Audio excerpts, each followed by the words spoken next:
introduce your Hagerstown Flying Boxcars is Mark Faleo. Manager Mark Now on to the Hagerstown Flying Boxcars. A lot of stuff going on here at the ballpark tonight. It's opening, the grand opening here at Meredith Park. You got people flying in and out of the press box. You got security detail for the former governor of Maryland. So forgive me if things are a little stop and go at the beginning of this broadcast. But now let's go through your Hagerstown Flying Boxcars lineup. Lead off, the second baseman, Cito Culver. Raphael Kelly. Number 4. The left fielder will be Brandon Pugh.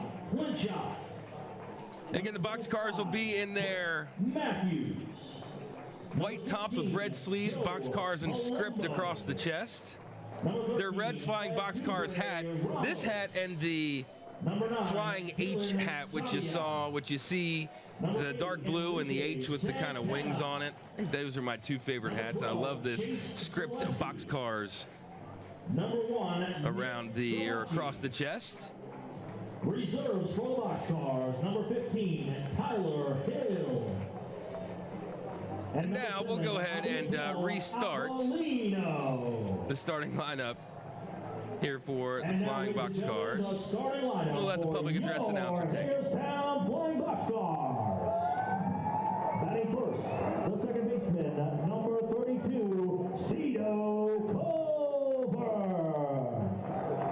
Batting second, the left fielder, number 5, Brandon Pugh. Batting third, the designated hitter, number 27, Yuri Perez. Batting fourth, the first baseman, number 14, Curtis Terry. Batting fifth, the right fielder, number 19, Wellington Dotel. Batting sixth, the shortstop, number 10, Christian Sepulveda. Batting seventh, the third baseman, number 6, Osvaldo Abreu. Batting eighth, the center fielder, number 3, Demetrius Moorer. Batting ninth, the catcher, number 11, Mike Galito.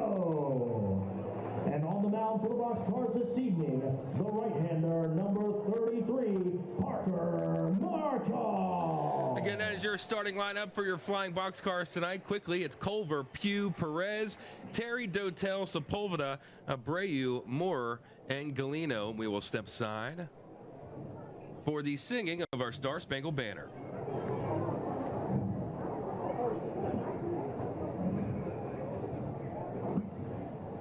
Ladies and gentlemen, we ask that you please stand and remove your caps as we welcome tonight's honor guard from the Hagerstown Professional Firefighters Local 1605. We ask that you please remain standing after the anthem until our honor guard has left the field.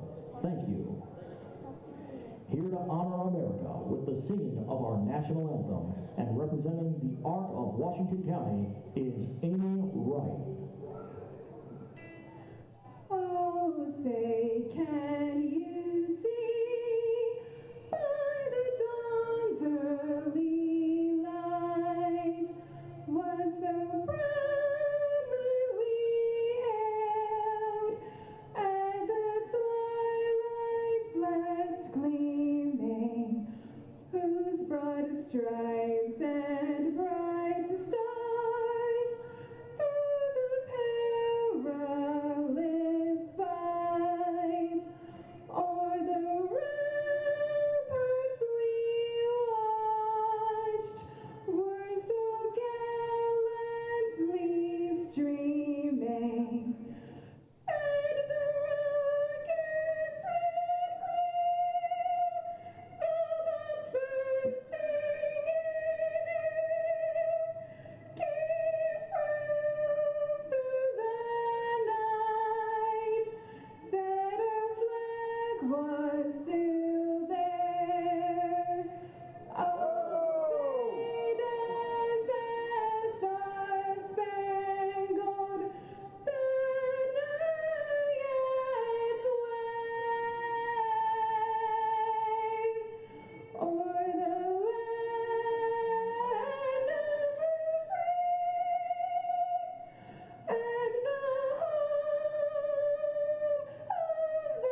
And with that, we are just about ready for baseball here in the Hub City, Hagerstown, Maryland. The brand new Meredith Park. And tonight is the grand opening of Meredith Park. A lot of VIPs in attendance tonight. Former Governor of the State of Maryland, Larry Hogan, is here.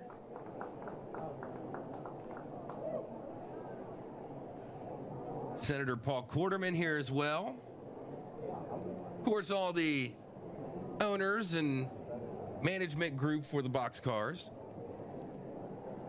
But today, for all of the people that have been a part of the building, the conception, the finishing, the day-to-day operations of this ballpark, today is a pretty big day. I mean, it's the realization of a dream for a lot of people. It's the realization of a lot of hard work for a lot of people, and I think the realization of, as cliche as it might sound, a new day for Hagerstown, Maryland, with this unbelievable ballpark and some good baseball that's getting played here as well, might add. Ladies and gentlemen, here are your umpires for tonight's game. Behind home plate, Ben Was Wilson. expecting some sort of a speech from said VIPs, but seems like we're going to get right into action here at the ballpark. Starting pitcher for your Boxcars tonight, Parker Markle. He comes in with a record of 1-1, a 3.66 ERA, 12 hits, 12 strikeouts, 12 walks to his name. He's one of a few of the natural starters in this lineup. Joe Palumbo would be another one, but he's injured at the moment. Brett Matthews, he's a reliever that kind of moonlights as a starter nowadays. But manager Mark Mason for the Boxcars and pitching coach Manny Corpaz, they've certainly had to do some tinkering, some maneuvering of the lineup, and of course the pitching staff, which is another thing I think that has somewhat worked against them. They're still trying to figure out how this team gels out on the field, and I think once they get to that point, again, sky's the limit for this team. But again, starting pitcher for your Boxcars is Parker Markle. And on the other side of the bump today for your Staten Island Ferryhawks, it's Mark Faleo. He's got a 6.75 ERA, comes in with a record of 0-1 in 12 innings pitched. He's given up 13 hits, 9 runs, all 9 of those earned, and he has struck out 10. Manager Mark Mason and manager Mark Minikazi all come in and have a nice meeting, and we are, I think, just about underway for baseball here at the ballpark, but I think we are going to have a word here on this grand opening from the majority owner of this ball team, Blackie Bowen. It all happened because of a few people that are here tonight. One of those people I'd like to introduce, ladies and gentlemen, Mr. Blackie Bowen.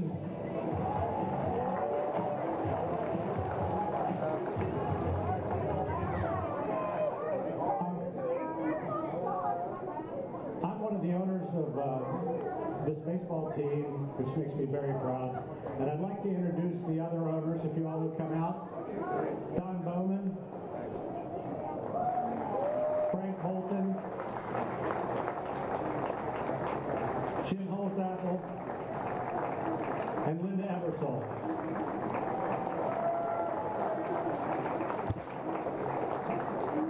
Next, I would like to thank our corporate sponsors. We greatly appreciate your support of this effort, so thank you. And a special thank you to our naming rights company that's doing business with us, Meritus Health. I'd like to introduce the president and CEO of Meritus Health. Where is he? Here he is. Dr. Malik Yoshi.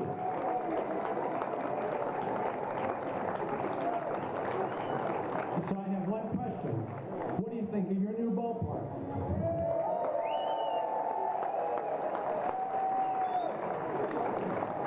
Well, it didn't happen by accident. We were fortunate enough to have heard that the Maryland Stadium Authority was a wonderful organization to do business with. And we've been working with them for about the last 2 years. And they were responsible, along with Turner Construction, construction to have this building built the way it is. The first thing they did is hired a company called Pendulum Architectural Firm out of Kansas City. I'm not sure the owner is here, Jonathan Cole, but this is a very challenging piece of property, and he designed a beautiful, beautiful ballpark. The Maryland Stadium Authority, working with Turner Construction, a huge international construction company, put together this most beautiful facility. I'd like to introduce the folks from the Maryland Stadium Authority. If you all come out.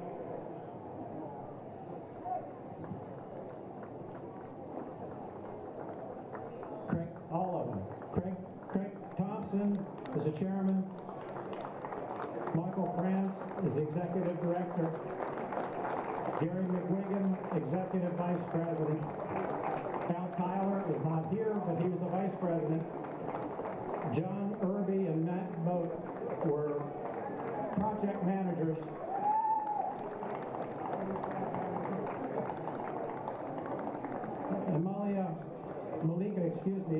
Damon is an assistant project manager. These are the people that made this happen.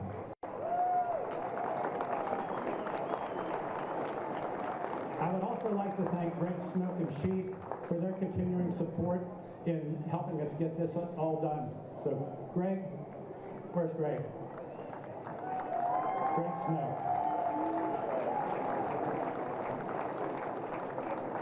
One of the things that the ownership team did really well is they hired David Blankstone as our general manager. He's done an outstanding job. He's put together a team of young, energetic, and capable people whose sole purpose in their job is to make sure the fans have a great experience. They're all great.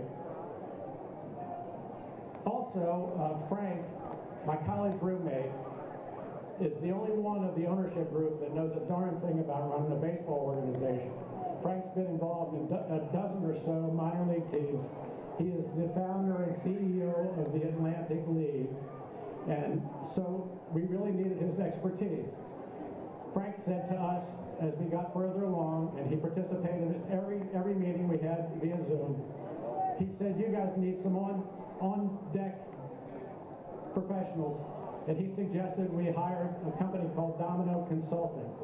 And Domino Consulting is made up of two people, Chuck Domino and Mary Nixon. Where are they?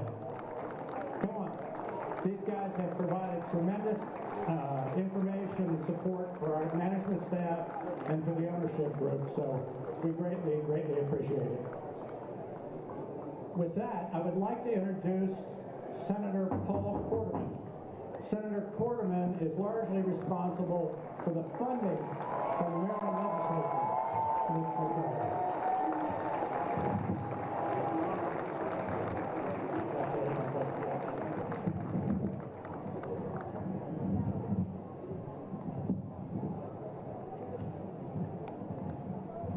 Thank you, everybody. Thank you, Blackie. Thank you, Jimmy.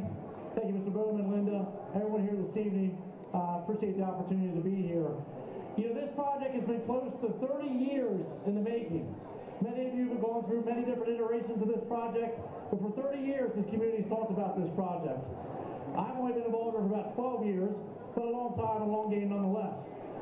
I'd say my involvement probably began around 2012, when it was the last time we tried to do this project. It was at the same time that my father was sick, and I talked to him in the hospital about it.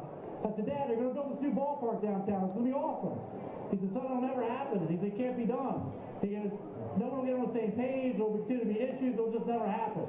Well, a few years later, I happened to be in the basement of my neighbor, Dan Spenn. I know Dan's here tonight. Dan Spenn with the CVB and Jim Kirchhoff, and it was decided that we're gonna figure this out. So somehow it was decided I was going to run for city council. And so in 2016, I ran for city council with this project in mind. And we've continued to advocate for this project for many, many years. Now, ironically, I was on the city council about a year because I went to the General Assembly after that. However, when I got to the General Assembly, I was able to meet some friends. Many of those that are here this evening. And first off, I'd like to thank some of the folks here from the General Assembly who happen to be here. I know we have Senator Mike McKay is in attendance. The Minority Leader Jason Buckle is here. Hagerstown's own Delegate Brooke Grossman. along with some others. Some other folks that were invited that couldn't make it should be noted are the President of the Senate, Bill Ferguson, Speaker of the House, Adrian Jones, Chair of the Appropriation, Ben Barnes, as well as Mark Corman. And so, as we went through this process of how we were going to do the state, it was really about trying to get buy-in for as many folks as we could. And that is when I first got into appropriations. I had to thank the former Speaker, Mike Bush, who took me off the judiciary, put me on appropriations, where I met then Delegate Brooke Learman, as well as Chair Maggie McIntosh. And Maggie couldn't be here this evening, but I know she wanted to be, and she was very instrumental in this as well, providing some of the funding money as we went through these processes with the Stadium Authority. And as we talk about the Stadium Authority, and a lot of the folks up here this evening, we appreciate all their support. I also want to recognize former Chair Tom Kelso. Tom Kelso was very helpful. We very much appreciate everything Tom did for us as well during these past couple of years.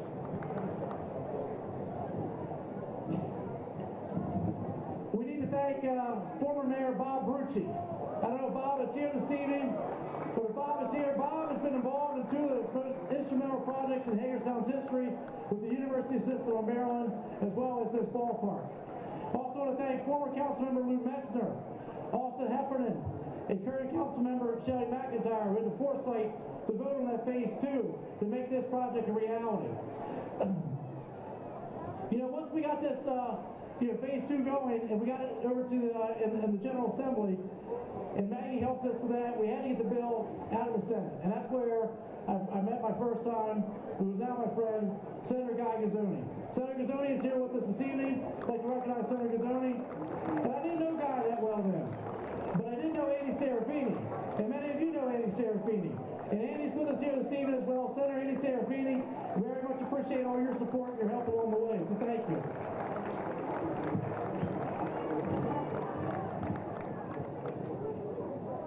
You know, this started as just a dream. No one thought this could happen. They said it couldn't be done. But we did it. All right? This is done. We built it. Now everyone has come. We're excited. We love Hagerstown. Thank you everyone for coming out. I appreciate everyone being here this evening. Thank you.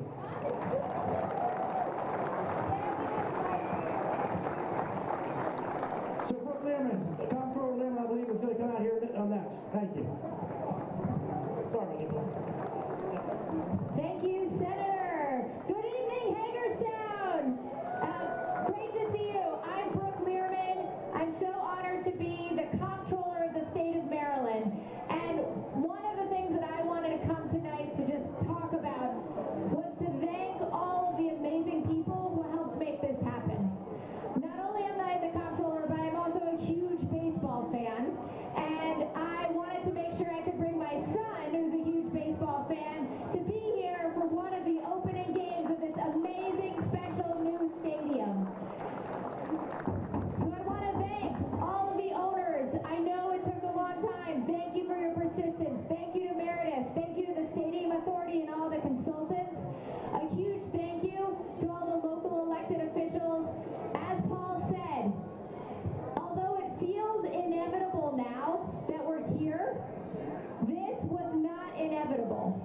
And I know that you know that progress is not a given, and that progress only comes with partnership and persistence. And what you see here tonight is an example of that partnership. That when government, at state government, like our General Assembly leaders, our Maryland Stadium Authority, governors, comptrollers, when we come together with business leaders, with nonprofits, with local governments, we can have progress. But sometimes you have to persist and keep trying and pushing. And I will tell you, one of the first things I heard about when Paul Quarterman joined the Appropriations Committee was this little idea he had about a baseball stadium. So I'm so proud to be here tonight, so honored to be the Comptroller of Maryland, and excited for the night. Let's play ball.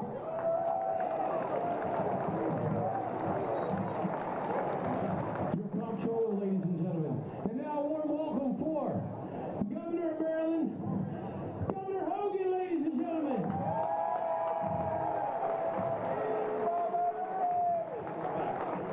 Well, hello, Hagerstown. What a beautiful ballpark. first of all, Senator Paul Quarterman, he's quarterman, but he's the quarterback who really made a lot of this happen. So give him another round of applause. Thank you, Paul, for your persistence. Congratulations to Blackie and the whole ownership team. I want to also thank the former chairman of the Stadium Authority, Tom Kelso. I want to thank the current chairman, all the guys at the Stadium Authority did so much work, everybody that's been part of this team. You know, this is something that they've been talking about off and on for many decades, and it actually came to fruition. I think it's a great example of people in the business community working with the local leaders and the local government, with the legislature and the governor in a bipartisan way.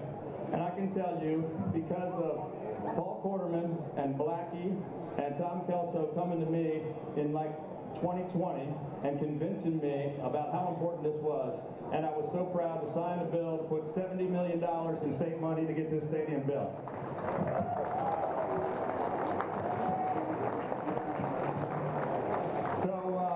This is really like Hagerstown's own Field of Dreams, and it wouldn't have happened with all the wonderful people here tonight. So congratulations, Hagerstown. This is a wonderful accomplishment. Congratulations.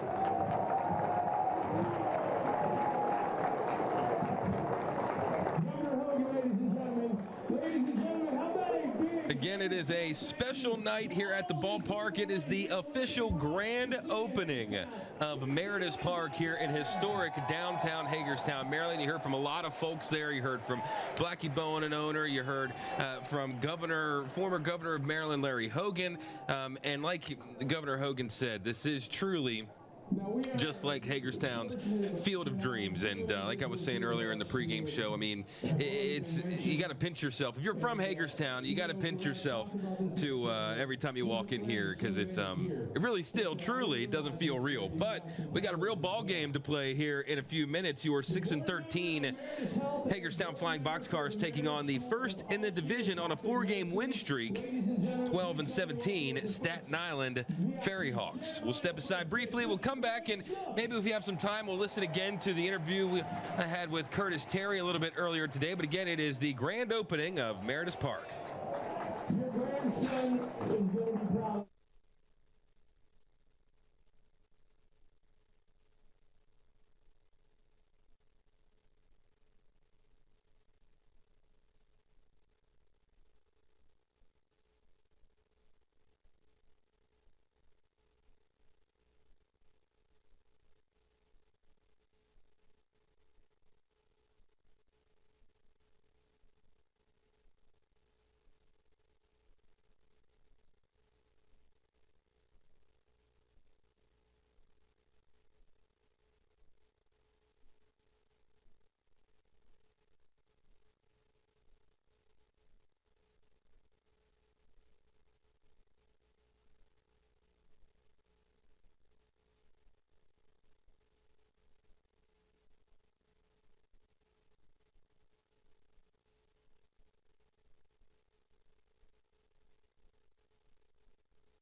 Welcome back to Meritus Park, as we are finally, after all of the important pregame celebrations and ceremonies and speeches are done, we are finally ready for a ball game here at Meritus Park on the grand opening the official grand opening of Meredith Park.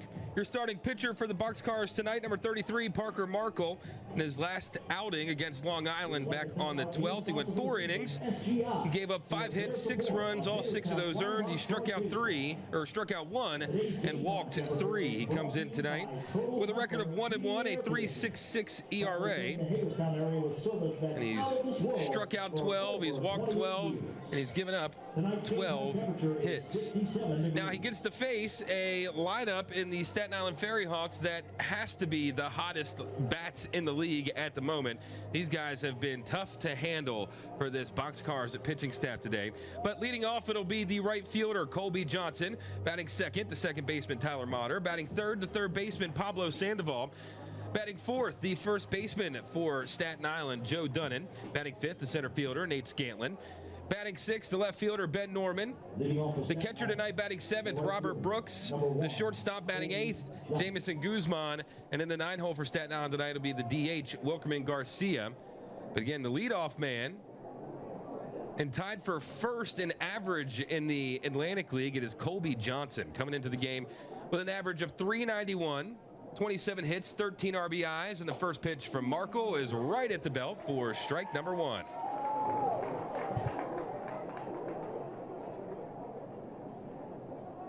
.656 first pitch time here at the ballpark. We were initially scheduled for 6:30 and scheduled for 6:45, but again, it is the official grand opening of this brand new ballpark. So there were a lot of people that were given a chance to speak. The 1-1, that fastball up and away to Johnson for ball number 2. In Staten Island, this is their 18th game of the season, 12-7, first in the Northern Division. On the road, they're 6-3. Again, on a 4-game winning streak, and these bats have been something else for the Ferryhawks. The guy you'll see next, Tyler Motter. He's got 6 home runs as Johnson puts a jolt into that one to left center field. Pugh is going to watch that one fly as it goes off the top of an umbrella over on the left field porch. And that's a leadoff pitch number 4 home run for Colby Johnson. Batting second, the second baseman, number 22, our K-man for this evening, Taylor Motter. So a leadoff homer isn't exactly what was in the cards for the Boxcars on this important official grand opening of the ballpark. But like I said, when you're facing a team that's hitting as good as Staten Island Ferryhawks are right now, it's hard to game plan against a team like this. Tyler Motter looks at ball 1 up around his head, and he takes a fastball, fouls that one off down the line. Like I mentioned, Tyler Motter, 6 home runs coming into the game. 2 of those came in this series, but he's tied for 4th in the Atlantic League. Comes in batting .373.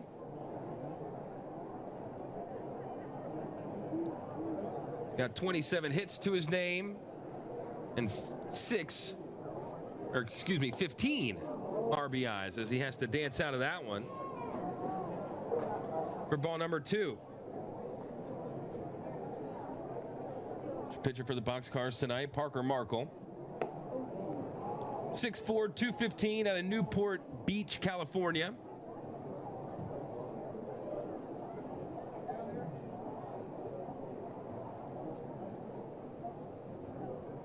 The 3-1 fastball just missing outside, and that'll be a no-out walk administered by Markle. His 9th, his now 10th of the year. So now a player that a lot of the fans in attendance were certainly excited to see today, is when the gates opened, it was a mad dash down to the visiting dugout. It's Pablo Sandoval. He's been on a bit of a tear the last couple of games. Sees first pitch swinging, fouls that one over towards Summit Avenue, out past or behind the third baseline.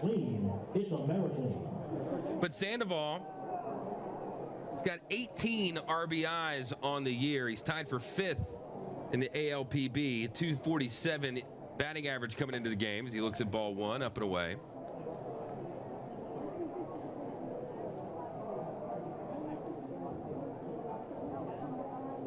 Don't gotta worry too much about Motter over there on first base trying to swipe a bag. He's only got one so far on the year as Sandoval hits that one to shallow left center field. Moore coming in on it, but Pugh calls him off wisely as he brings that one in for out number one. The first baseman, number 32, Joe. It's been somewhat tough going for the defense of the Boxcars here in this series. As some of the coaching staff and the players were saying before the game today, they're just trying to shake off whatever funk they got on them at the moment, whatever, I don't know, bad energy some of them were saying that's on them. But nonetheless, team still seems energetic. Seems like they're having fun out there for the most part. First pitch off speed right on the outside corner for strike number one. Missed the 4-hole hitter, Joe Dunnett. 273 batting average. 10 hits, 7 RBIs. The 0-1, another off-speed pitch. That one staying well up in the zone. 1-1 now the count.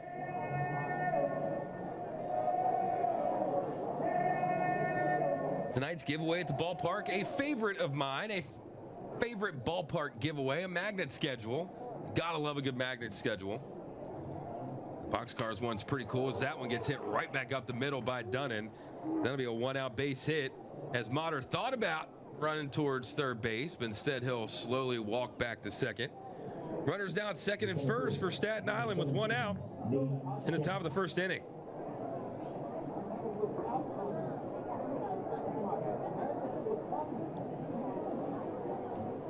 But you could pretty much say for everyone on this Staten Island team that everybody's been on a tear as of late. Scantlin, he has a home run in this series. Only had 1 hit yesterday, a base hit back in the 4th inning. He later came around to score. But yesterday was a tale much like the game on Tuesday, the Education Day game, part of the Coffee Cup, as Indie Ball Nation on Twitter has affectionately coined. Love the Coffee Cup. Good pitch. Swinging through an 89-mile-an-hour fastball for strike one. But much like the Education game on Tuesday, it was just 2 innings that got away from the Boxcars in the field that really were too much to overcome. A 3-run 7th and a 3-run 8th were what did it for Staten Island yesterday. And it was a good start for the starter, Nick Trabacki. He went 4 innings, giving up 3 hits, 2 earned runs. He walked 1 and struck out 5, but he had to come out prematurely due to what seemed to have been a bit of a blister injury. I caught up with him a little bit during pregame today, and he had a wrap on his index finger, and you know, a blister, a pretty normal injury for a pitcher, especially with these brand new ALPB baseballs for the season. That fastball misses low. 3-1 now the count to the 5-hole hitter, the lefty Nate Scantlin. But a good start for Nick Trabacki that just kind of got away from the Boxcars yesterday. 3-1, line drive right back up the middle. Sepulveda flips it over to the second baseman Culver, and that's one way to get out of an inning with a 6-4 double play. The Boxcars get into a little bit of danger with 2 runners on, but end up working out of it, and we'll head into the home half. It'll be 1, 2, 3, Culver, Pugh, and Perez.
And we're back here at Meredith Park for the home half of the first inning. I'm Jordan Nice Warner with you on this official grand opening of Meredith Park. And if I recall correctly, the free game on Flow Sports tonight. So welcome in, all of you tuned in on the Flow Sports app to this brand new, if I'm not mistaken again, the newest ballpark in the country, Meredith Park. Seats about 4,000 people. I'd say we're inching closer to that number as we continue on through the game. First pitch to the leadoff man for the Boxcars, Cito Culver, is a ball low and away for ball one. It'll be Culver, Pugh, and Perez for the Boxcars to start off the game. Culver comes in with a .250 average. He's got 2 hits, no RBIs. He just starting out with the Boxcars. So he looks at a strike at the knees there for strike one. 2-1 the count to Cito Culver. But this is just his third game with the Boxcars.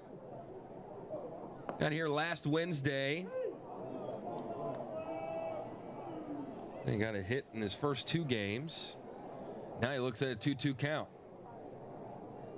Ball low, good eye from your second baseman tonight, Cito Culver. He's facing up against Mark Faleo. In his last outing against Lancaster back on the 11th, he went 4 innings, giving up 8 hits, 6 earned runs, 2 walks, and struck out 4. Culver grounds that one to Dunnan at first base. He'll step on the bag for a quick out number 1. But Faleo 0-1 on the year, 6.75 ERA. He's given up 10 hits. He's walked 9 and struck out 13. Now he'll get to face the left fielder, Brandon Pugh. Pugh, another guy for the Boxcars that's still trying to feel some things out, work through some things at the plate. Comes in with a .133 batting average, 6 hits, 2 RBIs. But he has some speed as Pablo Sandoval at third base is in on the infield grass. If this is your first time watching the Hagerstown Flying Boxcars, well, this is a fast team, and they like to run, and they like to use the speed of their guys any way possible. You'll see a lot of guys squaring the bunt today. But now 0-2 to Pugh. Rolls that one over, foul down the first baseline.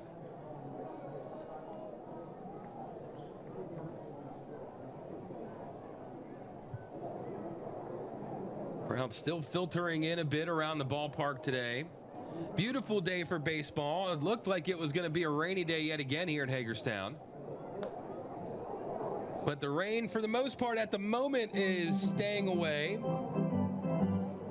As long as it can hold off until, call it 9:30 or so, maybe 10 o'clock just to be safe. Wouldn't mind that, and then it's going to rain overnight. But 70 degrees at game time. The 0-2 to Pugh. Fastball well outside, ball 1.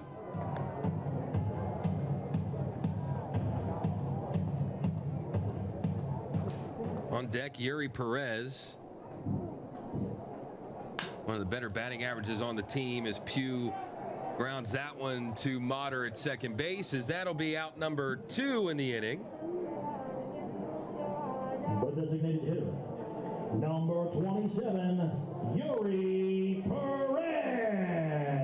But we move along in the lineup to Yuri Perez. Comes in batting .265. Again, second best batting average on the team behind Wellington Dotel, who's batting .266. But .265 for Perez, 16 hits, 11 RBIs, a handful of stolen bases in there as well. So he looks at strike 1 on the outside corner. Perez, a long-time Nationals prospect and a long-time Hagerstown baseball player in both iterations of Hagerstown baseball here in the Hub City. Of course, for the longest time, the Hagerstown Suns, an affiliate of multiple teams, the Blue Jays, the Giants, the Orioles, the Nationals. Most recently, the Nationals. Again, Perez a part of that system. But he made 131 appearances for the Suns in the South Atlantic League. He had 42 RBIs, 64 stolen bases. Made a couple of appearances up in the show with the Yankees, the Braves, and the Nats. The 1-2 to Perez, that low, 2-2. Most recent big league experience for Perez was back in 2015. He had 47 appearances for the Atlanta Braves. The 2-2 to him. Gets him on the outside corner for strike number 3 as the Boxcars go down in order. 1, 2, 3 in this official grand opening of Meredith Park, and we'll flip the scorecard over for 6, 7, 8 for Staten Island. Ben Norman, Robert Brooks, and Jamison Garcia. Overthrown balls or foul balls as they make.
And we're back here at Meredith Park for the top of the second inning. Still nothing here in game 4 of this 6-game series between the Boxcars and the Staten Island Ferryhawks. Jordan Nicewarner with you here on this beautiful night for baseball. Friday night here in the Hub City. A little Friday night Boxcars. As the first pitch to Ben Norman is in for strike number 1. Norman, 2.08 average coming into the game. Last night he went 1 for 4 with 2 RBIs, and he swings through a good off-speed pitch for strike number 2.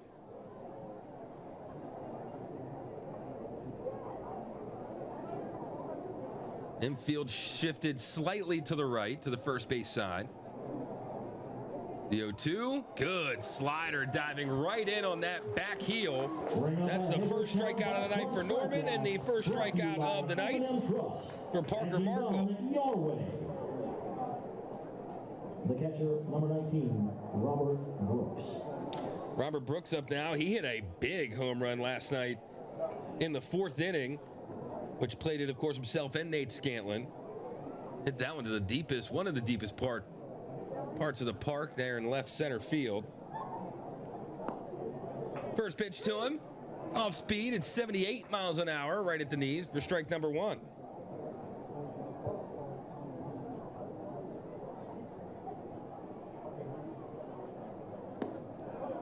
Dotting another off-speed pitch on the outside corner quickly. 0-2, 1 out for Parker Markle, facing off against the catcher for Staten Island, Robert Brooks. Markle working quick, already set and firing. Good slider again, striking out back-to-back batters as early doors on this start. It seems like Markle's got that El Cameo, as they say, working pretty well there on the mound. Jason Guzman. Markle adding his 13th and 14th strikeouts of the year for these first 2 outs. Now he gets to face the shortstop Guzman, who looks at ball number 1. Batting .243, 17 hits, 10 RBIs. Last night he went 2 for 5 with 2 runs scored. Fouls that one off down the first baseline. But him and Sepulveda, 2 guys that, you wouldn't, 10 years ago, or maybe even a little bit further back than that, think that they would fit that traditional shortstop type of build. 6 foot 205 from the Dominican Republic is Guzman, but he's a athletically built guy, much like Sepulveda for the Boxcars. For the first time in this half inning, the off-speed pitch staying outside for Parker Markle, the starter for the Boxcars. But you're seeing that a lot nowadays, a 6 foot 1 plus type of shortstop down there.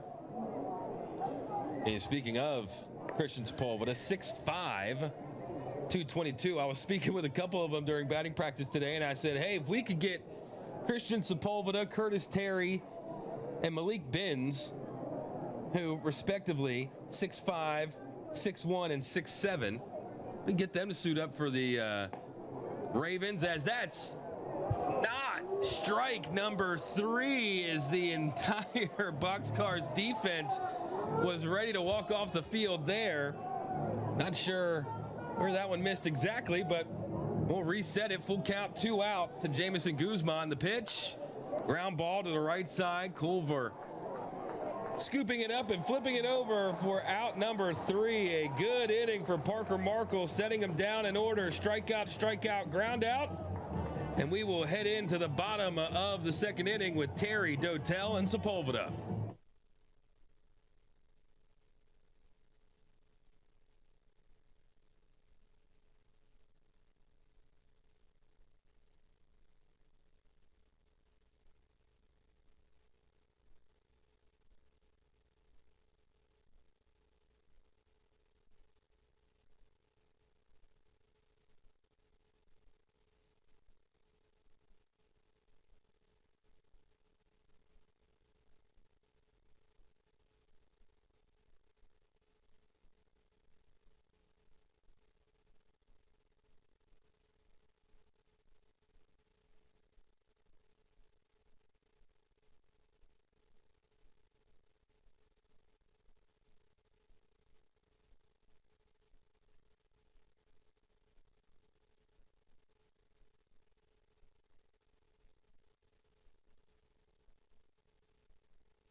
Back to Meredith Park on this official grand opening of the newest ballpark in the state of Maryland, if not, well, in the USA.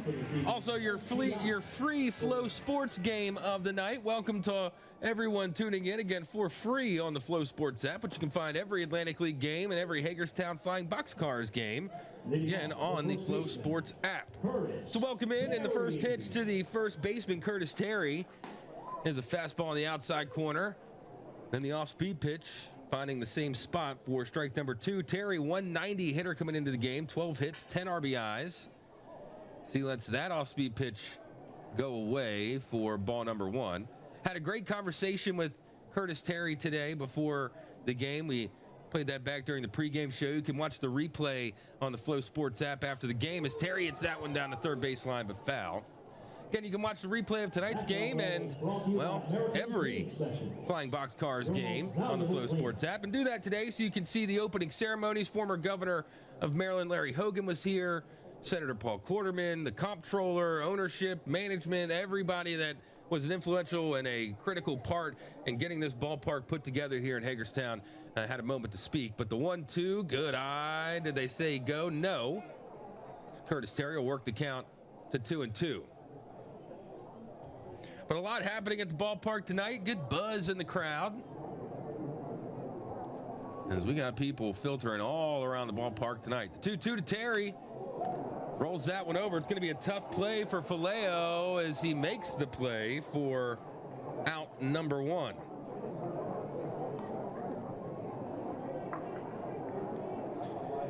Terry, he is really the guy that you look at that you can start to see that frustration starting to creep up a little bit because, I mean, these are all great hitters from top to bottom, just unable to really get things going in this early part of the season.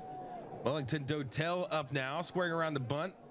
Watching that pitch go away for ball number 1.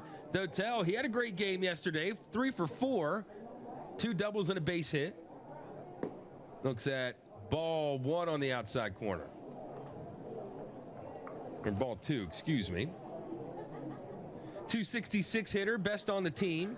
17 hits, 4 RBIs. Fouls that one right off the mask of the catcher, Robert Brooks, he's able to shake that one off. You got to be, and I'm sure he's heard this a time or two as he waves off the help from the athletic trainer for Staten Island, Casey Rothenberg, and then the manager, Mark Minikazi, is going to come out and check on him as well. But you got to be you got to have a screw loose, if you will, to be a catcher, especially at this level when you got guys throwing as hard as they are, they hit the ball as hard as they do. But Robert Brooks, he's a tough guy back there, and he'll get ready to receive this 2-1 pitch from the starter for Staten Island, Mark Faleo. Dotel is going to watch that off-speed pitch go down the middle, 2-2 the count with one out for Hagerstown here in the bottom of the second inning. Trying to work into this series a bit. They still got, well, plenty of time. It's a 6-game series. This game 4 of 6. The Boxcars have lost all 4 so far for the first 3. So that'll be a strikeout looking on a slider on the outside corner to Dotel for out number 2. The shortstop, number 10, Christian Sepulveda. Christian Sepulveda batting .216, the shortstop.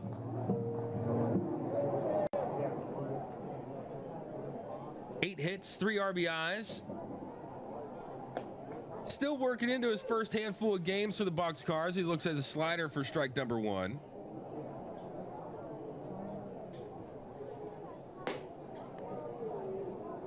Fastball up for ball 1. Against Sepulveda, 6 foot 5, 222, and he gets the first Boxcars hit of the game with a line drive through that third and shortstop hole.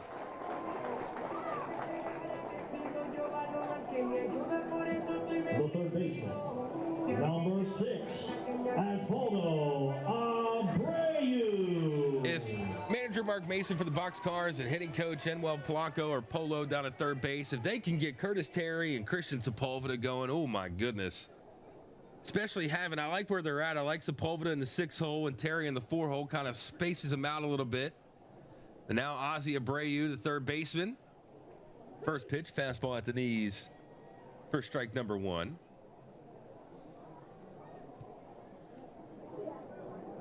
Rain looking like it's trying to make its presence known as Sepulveda is going to take an early lead. The ball hit the right center field, deep to right field. Johnson is going to make the catch, and now Sepulveda,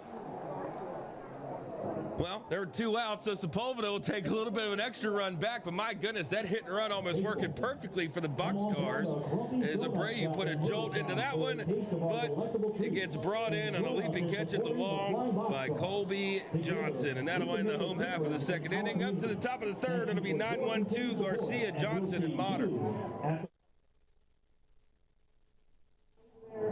the third base side on top of the dugout, we got some time now. We missed the birthday call. Sorry about that. We really want to embarrass you. Right now, Jacob, you got to pick one of those donut boxes from that delicious donut store. What's he taking? What number? Number 1, 2, or 3? He took number 1. Oh, he took number 2. What's that? A gift card for some donuts. A T-shirt he could have won. What did he win? Let's see what Jacob won. Jacob won a gift card. Is that a koozie? A can koozie. Is that right? All right. Jacob doesn't look old enough to drink, but he can use that for sodas.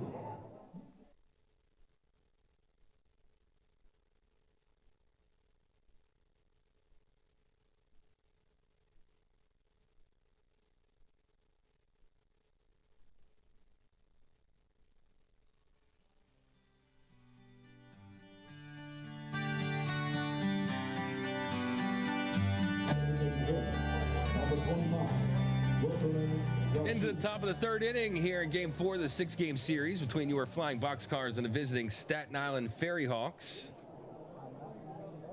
It's 1-0 Staten Island as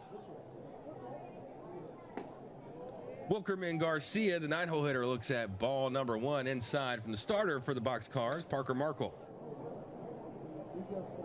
Looking for a good start today is manager Mark Mason. He needs one. He's gone through a lot of arms in the last couple of games. I mean, 6 different pitchers yesterday, including the starter. Garcia hits that one high into the sky. Culver and Terry coming together, and Culver eventually going in to the right field and bringing in out number 1. The right fielder, number 1, Colby Johnson. Back to the top of the lineup card, Colby Johnson. He hit a leadoff game-starting home run, solo shot. Here to lead off the first inning. The fielders for the Boxcars will now start to shift towards left field a bit. First pitch off speed, slow roller will go foul. But just his second home run of the year for Johnson.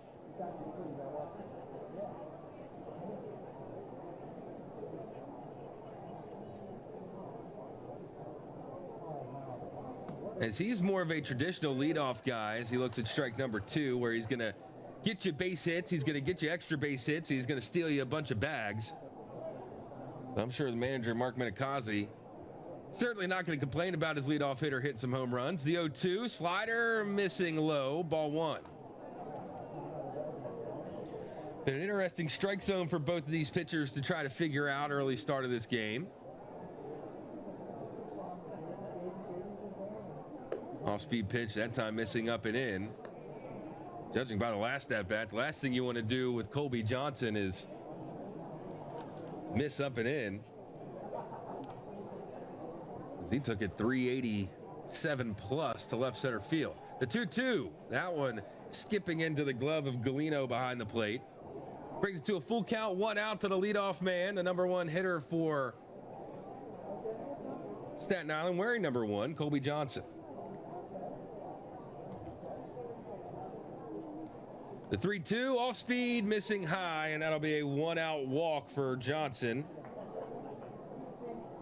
Second walk given up tonight for Parker Markle. And again, now you got to start to worry about Colby Johnson, especially with 1 out taken off early in this at bat. He's got 8 stolen bases on the year, and he's going to want to probably get going to try and break up a potential double play opportunity, but as there seems to be an issue with the glove of Sepulveda, so he's going to have to switch those out. He'll run back.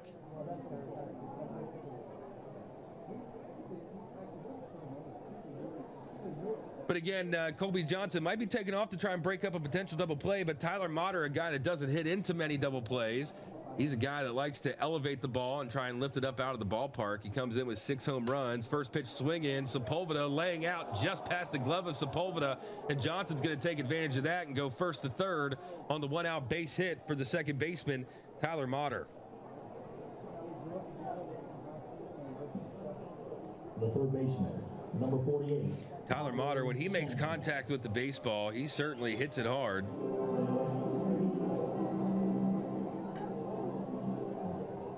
But Sepulveda, that 6'5" frame, it would have liked him to be maybe 6'6", 6'7". He might be able to bring that one in just past the outstretched glove. But a 1-out base hit, runners on the corners for Kung Fu Panda Pablo Sandoval. It's a slow roller to Curtis Terry. He's able to get the force out, and they're able to keep, most importantly, Colby Johnson at third base. That was a good job by both Sepulveda and Curtis Terry to make sure they gave quick glances over at Colby Johnson to make sure he knew that they weren't going to let him take an easy run down to home. But 2 outs now with the force out at second base for Motter.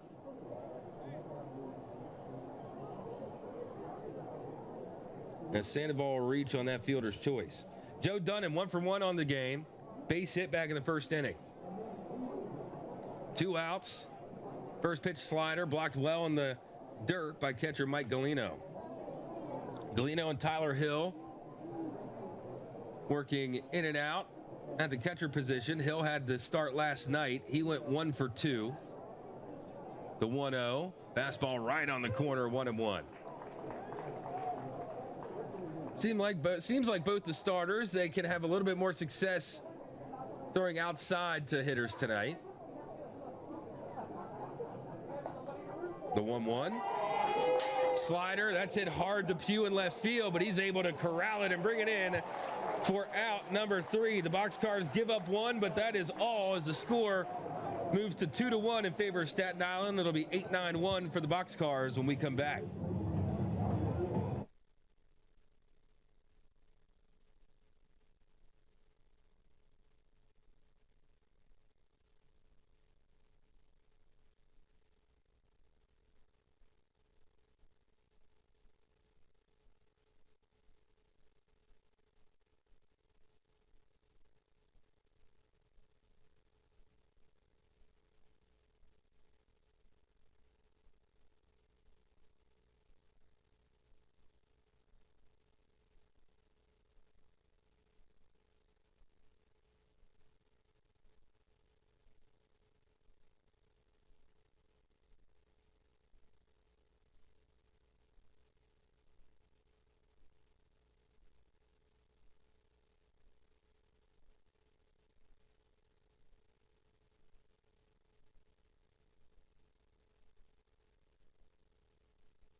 So you mean pride.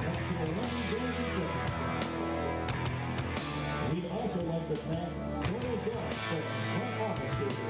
Thank you for listening and thank you for your support. Welcome back to Meredith Park for the home half of the 3rd inning. Staten Island stranded 2 in the inning, leaving Colby Johnson over at 3rd base and Pablo Sandoval over at 1st as pitcher Parker Markle able to wiggle his way out of that one, not giving up a run. The score stays at 1-0 in favor of Staten Island. It'll be 8-9-1 for the Boxcars. Moore, Galino, and Culver, but the center fielder Demetrius Moore will be leading things off. 194 average for Moore. This is 11th start of the year. Looks at strike 1. Moore, a speedy outfielder. Looks at ball number 1 low.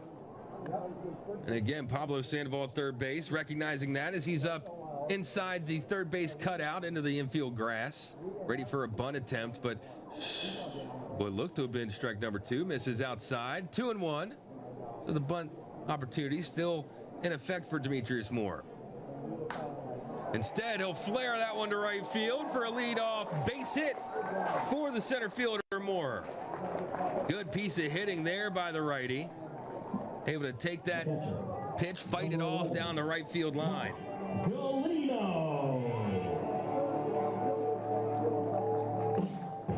Good piece of hitting from the 8-hole batter. And that's the one thing the Boxcars have been missing is base runners in this series. And they left 8 on base last night, but Galino looks at strike 1 and looking to get these bats fired up a bit. Galino again works in and out with Tyler Hill behind the plate. Batting 150 coming into the game. This is 8th start, 8th game overall. In 20 at-bats, he's got 3 hits, 4 strikeouts, or 4 RBIs, rather. No home runs to his name, an OPS of 470. Now a 1-1 count here to Galino. Speed at first base, and Demetrius Moore. He'll stay home. That off-speed pitch is in the dirt. 2-1. Would have been a good pitch to run on. Again, a lot of VIPs in attendance here at the official grand opening of Meredith Park. I know former Maryland Governor Larry Hogan is here. If he's tuned in up in one of the suites. Governor, you're more than welcome down here in the broadcast booth. I'd love to be able to talk to you a little bit, especially about, what kind of an economic impact a stadium like this can have. From somebody's point of view was at the very top of state government. Interesting to see what his thoughts are on this brand new ballpark as Galino undecidedly swings through that one for strike number 2. But speaking for myself, this is Absolutely a wanted and welcomed gem here in the hub city, here in Western Maryland, in Hagerstown, Maryland. 2-2 to Galeno. Moore takes off. It's a good pitch to run on as they'll slide in safely. Ball in the dirt, not helping the catcher Brooks behind the plate. Need to be a perfect pitch and a perfect throw to get the speedy Demetrius Moore out. And now a runner in scoring position and a full count for Mike Galeno.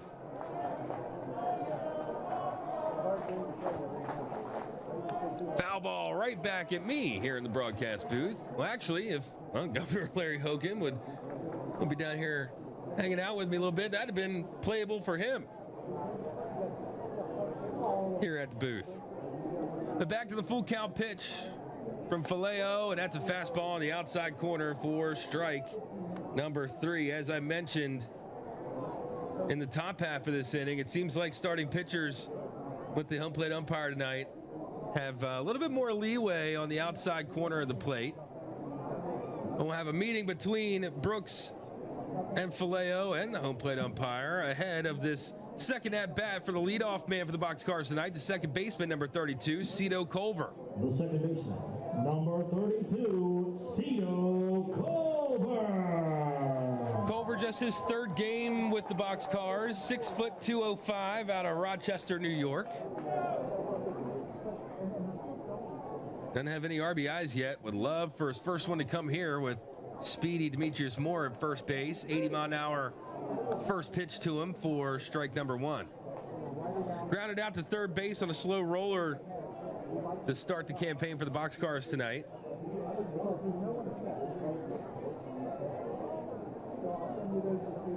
Hits that one right up the middle. It's snagged by the shortstop Guzman. A couple hop throw is over to Dunnan for out number 2.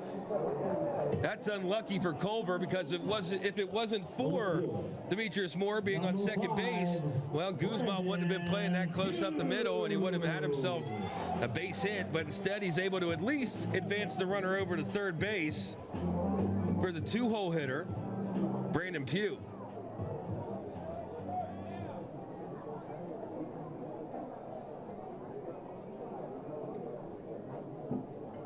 Sandoval at third base is playing in. First pitch to Pugh is 0 for 1 on the night, a ball away. He grounded out to second base in the first inning. Runner in scoring position at third base for the Boxcars, 2 outs in the bottom of the third. That changeup staying low for ball number 2. Pugh, the lone lefty for the Boxcars, or at least sole lefty. Cito Culver, the leadoff main switch hitter, hitting lefty so far against Faleo, the righty. A big swing on that off-speed pitch for strike number 1 from Pugh. He's got 2 RBIs on the year, looking for number 3. That fastball hits the outside corner. 2 outs to the left fielder for the Boxcars.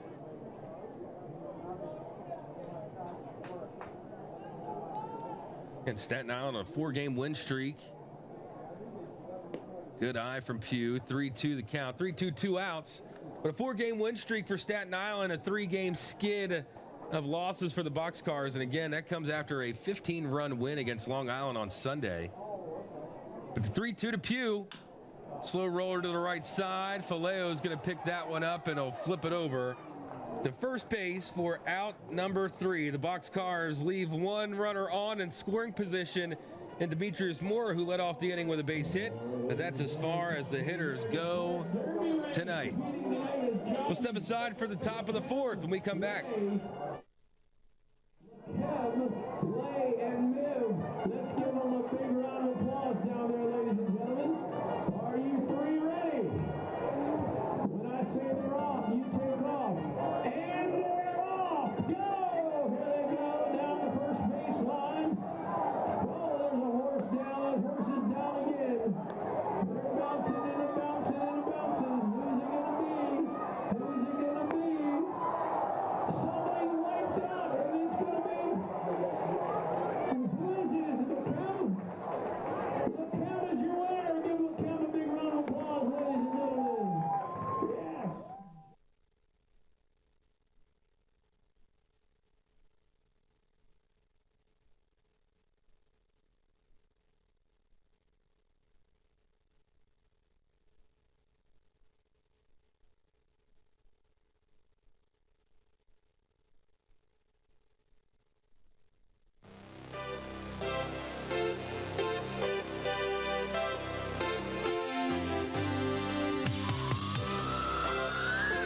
Welcome back to Meredith Park for the top of the fourth inning. It is still 1-0 Staten Island as we work our way through this official grand opening here at Meredith Park. I'm Jordan Icewarner with you for every Flying Boxcars home game.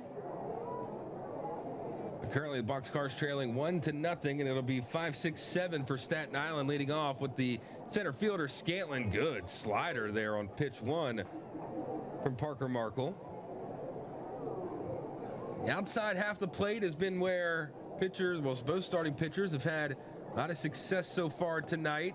Check swing, did he go? They say he didn't. It was a ball up and away nonetheless. 1-1 now the count. But a good crowd here at the ballpark tonight on what has turned into a beautiful night for baseball. That one missing just inside, or outside rather, for ball number 2. But really every part of the park where you can stand and sit and watch a ball game, well, it's all filled up today as the count goes to 3-2. The Power Alley Pub out in right center field. Got a good many people out there, and that's where, like I said last night, that's where I'd be hanging out if I came to a ball game. You're pretty much sitting in between both bullpens with a bar right there. 3-2, outside corner, strike number 2. Out in the left field porch underneath the Jumbotron. You got a big party out there. Beer garden down the left field line filled up. The 3-2, slider missing low and inside. It was a good strikeout pitch from Markle, but just missing the zone, as that is a leadoff walk for Scantlin. The third walk tonight for Parker Markle. The left fielder, number 20, Ben Norman. Ben Norman, he's 0 for 1 on the night, a strikeout. He was the first of back-to-back strikeouts back in the second inning. First pitch to him, fastball in the outside corner for strike number 1. Markle's going to work right around 90 miles an hour with that fastball, with a lot of movement away to lefties into righties. And he's got a change up and a slider down around the low 80s that'll really mess with hitters. The 0-1 hit hard to the left side. So that'll be in for a one-out or no-out base hit.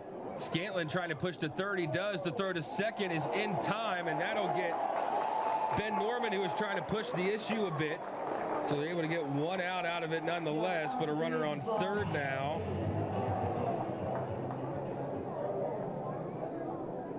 For the catcher, Robert Brooks. Number 19, Robert Brooks.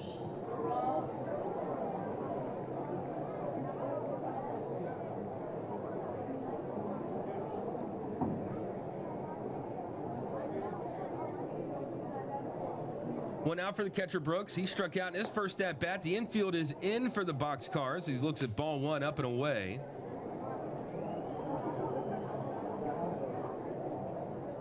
Staten Island up 1-0. The Boxcars hoping to keep that here for the time being. Slider hit right back at Cito. It was cutting away from him. It looked like Parker Markle unknowingly kind of shaded him from the ball a bit, as that one was right at him and went right by him. So one out RBI base hit for Robert Brooks. The shortstop, number 27, Jason. As we get to the 8-hole hitter, Jason Guzman. Unlucky there with the infield in, and that's a chance you're willing to take with the infield in, as a hot shot like that is just a little bit harder to control. First pitch swinging for Guzman on the off-speed pitch for strike number 1. The infield now works into double play depth. But sometimes when things aren't going your way for a ball club, at least in the Boxcar sense, start hitting the ball, but hitting it right at people, as that one's going to Pugh. Pugh laying out, making the diving catch for out number 2, saving what could have been extra bases. What a play from Pugh in left field. We saw a play much like that one from Wellington Dotel over in right field yesterday, but wow, what a tough play from Brandon Pugh, and what a big play for out number 2.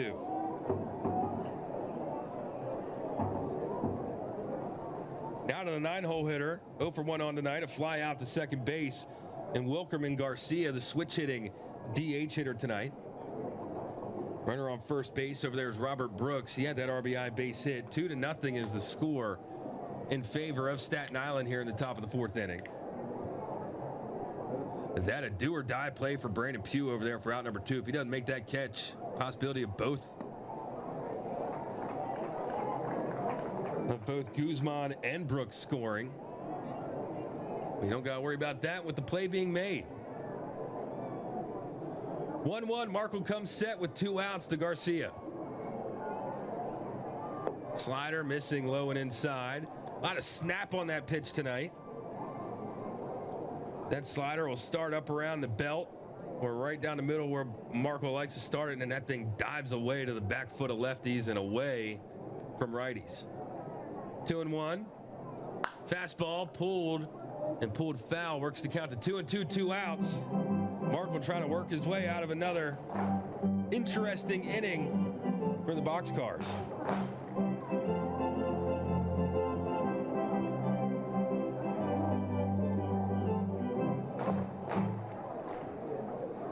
Crowd getting behind Parker Markle, trying to urge the Boxcars into out number 3.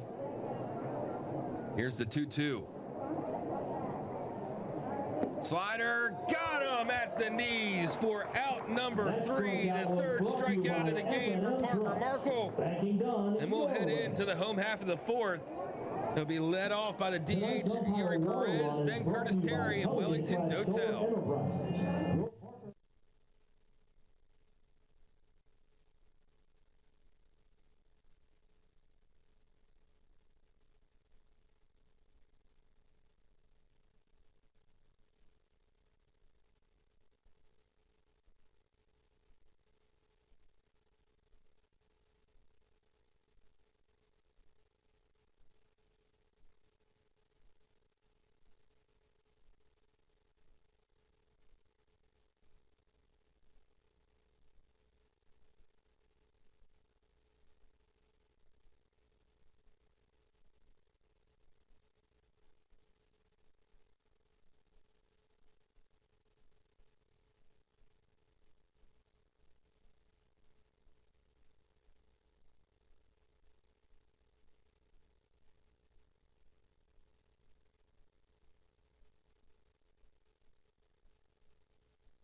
Welcome back to Meredith Park. We are into the home half of the 4th inning. It is 2-0 Staten Island here in Game 4 of the 6-game set between your Flying Boxcars and the visiting Staten Island Ferryhawks. Facing off against the starter for Staten Island, Mark Faleo, here in the home half of the 4th. It'll be the DH, Yuri Perez, then Curtis Terry, and Wellington Dotel.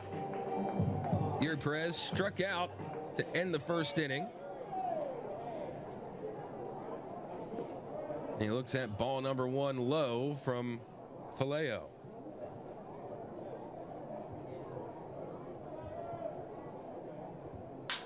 It's that one hard to the left side. Pablo Sandoval catching it on the run and throwing it on the run. A good play from the 3rd baseman for out number 1. Now, I was talking with some people during this series that would mention that Pablo Sandoval is playing on this team, and they all would come back and say, wasn't he too old? How does he move out there? There's no way he can still play 3rd base like he used to. And well, I tell you, from this series, Pablo Sandoval has looked just like the Pablo Sandoval we all came to know and love in the major leagues for as long as he played. Of course, World Series MVP back in 2012. Won the World Series 3 different times. As Curtis Terry puts a jolt into that one, turning and watching it fly as Norman, and that is another home run for Curtis Terry. Hit a home run with CNB Bank, your community bank. And you can just tell with Curtis Terry at the plate, he's getting more and more comfortable, and we love to see him getting more and more comfortable here at home. Curtis Terry adding his 5th home run of the season. Mark that his 6th home run of the season, his 3rd out of Meredith Park. And the Boxcars needed that one, cutting the lead in half 2-1 here in the bottom of the fourth. Again, I was able to chat with Curtis Terry before the game, and he mentioned, I said, how are you feeling? Are you starting to feel a little bit more comfortable at the plate? And he said, you know, I think I might have figured something out here in the last couple of games. And, well, judging by that home run that I think one hopped into the players' parking lot, I'd say he might have found something and figured something out there. 2-1 now in favor of the Ferryhawks. The 0-2 pitch to Wellington Dotel is outside for ball number 1, 1-2 the count. Dotel 0 for 1 on the night. He struck out back in the second inning.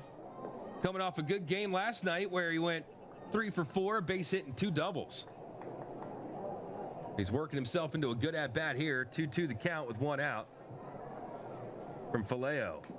Foul tip, that's off the inner leg of the catcher Brooks. He's taking a bit of a beating back there tonight. I believe both times coming when Dotel was at the plate. The last time Dotel came up, he foul tipped one off the mask of Brooks. This time off the inner leg.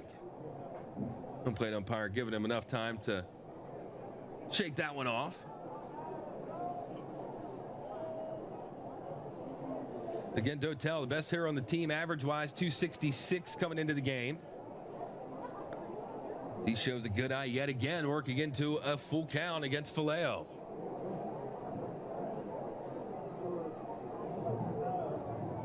Good eye from Dotel. Did he go? They said he didn't, and that's a 1-out walk for the speedy right fielder.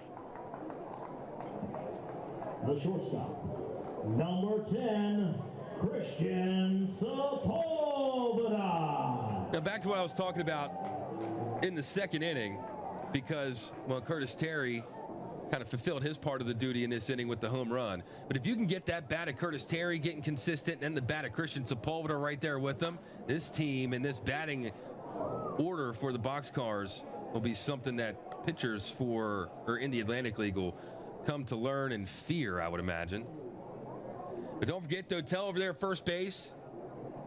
He's looking to steal whenever he gets the opportunity as Sepulveda swings through that fastball for strike number 2. Went out in the inning. That run came around with a solo long flying home run from Curtis Terry with 1 out. And marking his 6th of the year. Here comes the 0-2 from Faleo. That time, Sepulveda doing a good job laying off that high fastball. 1-2 the count.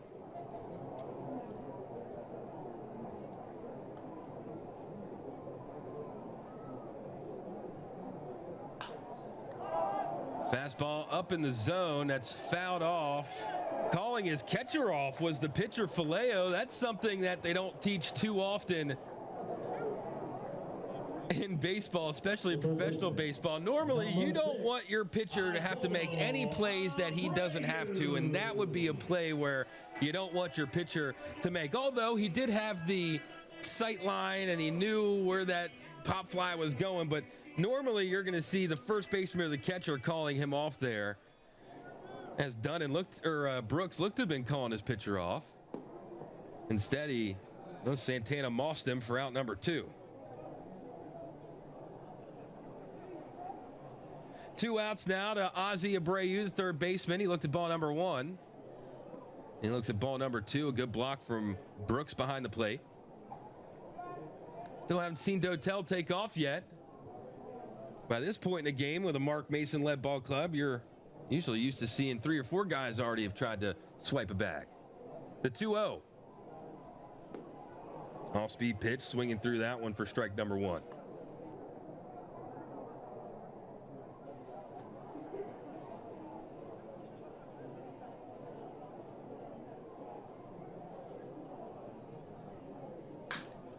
That ball hit foul, moving the count to 2-2.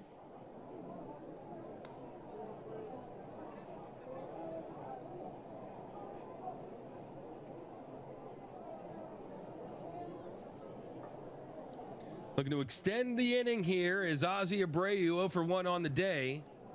2 home runs to the season, but a 2-2 count Fastball missing up and in. Good eye, working a full count. 3 back-to-back good at-bats for the Boxcars here. Of course, the home run from Terry. Good walk from Dotel, working himself also into a full count. But the 3-2 two-out pitch from Faleo. Foul down the third base line. Nice thing about this situation here is that you'll get the speedy Dotel running on the pitch with it being 3-2 two outs.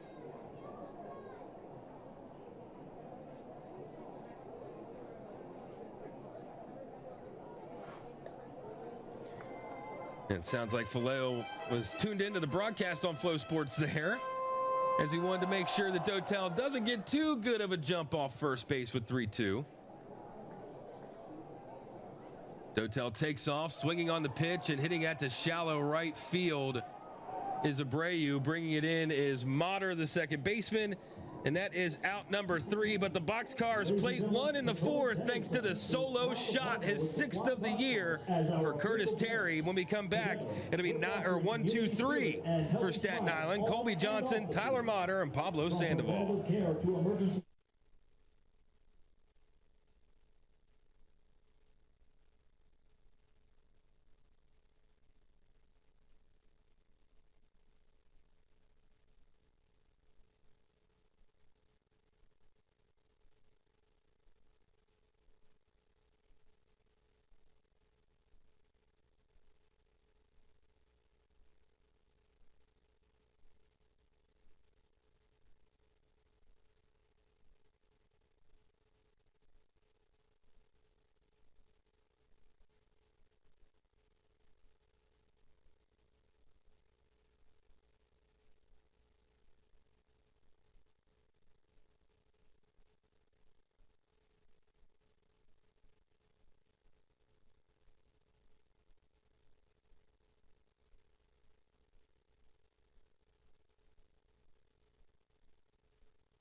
Welcome back to Meredith Park for the top of the 5th inning. The Boxcars able to plate 1 in the bottom of the 4th. The solo shot from Curtis Terry with 1 out, his 6th of the year.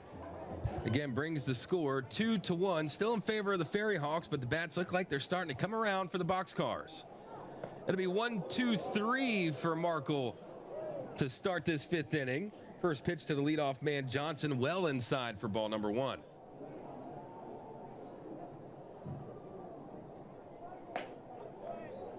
Strike 1 from Markle. 1 for 1 on the night is Colby Johnson. He had that home run to start the game on the 3rd pitch of the game. That home run to deep left center field. The 1-1 off-speed pitch hit high in the sky towards Moorer in center. Races back, then tracks down the ball for out number 1. Our K-man for this evening, the second baseman, number 22. Again, the dimensions here at Meredith Park. Again, it seats 4,000, but down the left field line, it's 346. Left center, 387. To dead center field, 400. 338 to right center. As that ball's hit hard to Sepulveda, laying out, making the grab and a strong throw. He's able to get Motter out at first base for out number 2. What a play from the shortstop, Christian Sepulveda. That time laying out for a ground ball and able to glove it and make a strong throw to cut down Motter, him one of the hottest hitters in the league to date. But 2 outs quickly here in the top of the 5th for Staten Island. Parker Markle working himself into a good inning for Pablo Sandoval, 3-hole hitter. 0 for 2 on the night. First pitch to him, a fastball up around the letters for ball number 1. Flew out to left field in his first at-bat and reached on a fielder's choice. So he had a ball come into play somewhere, or from somewhere. But Sandoval coming into tonight, tied for 5th in the Atlantic League with 18 RBIs. A couple of those coming in this series. The 1-0 from Markle. Off speed, missing that outside corner for ball number 2. The outside corner has been favorable for Markle and Faleo, the starters tonight. The 2-0 slider almost had Sandoval biting on that one. Works himself into a 3-0 count with 2 outs here in the top of the 5th inning. Fly out and a ground out got us here for Staten Island.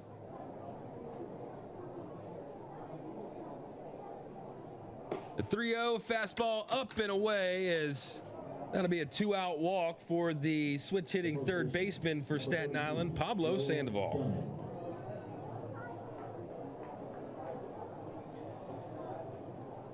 It's the 4th walk given up today by Parker Markle, and we'll see a visit to the pitching mound by pitching coach Manny Corpaz for the Boxcars. Just checking in here.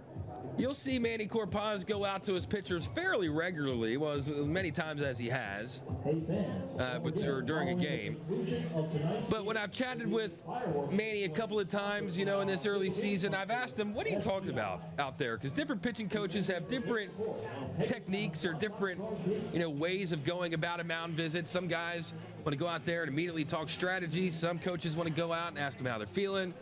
Some coaches, like you've probably seen in Bull Durham or different things, they just go out, want to have a conversation, take the pitcher's mind off the situation.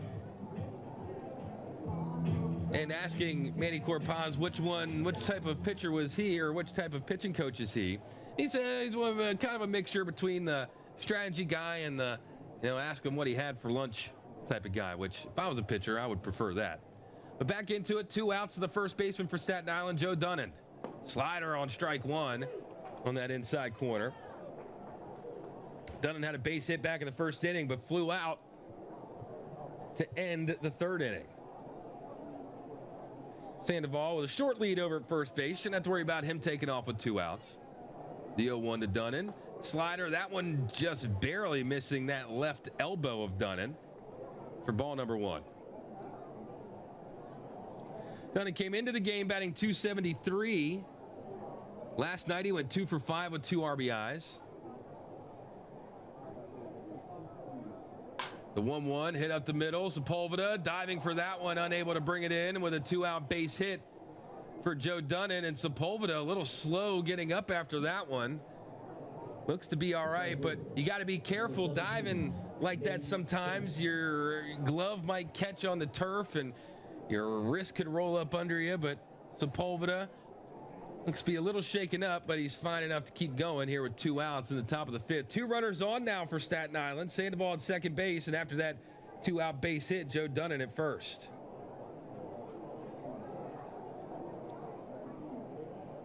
Center fielder Nate Scantlin. First pitch to him, a slider ball well outside. He reached on a walk back in the 4th. Later came around to score thanks to the RBI base hit from the catcher Robert Brooks.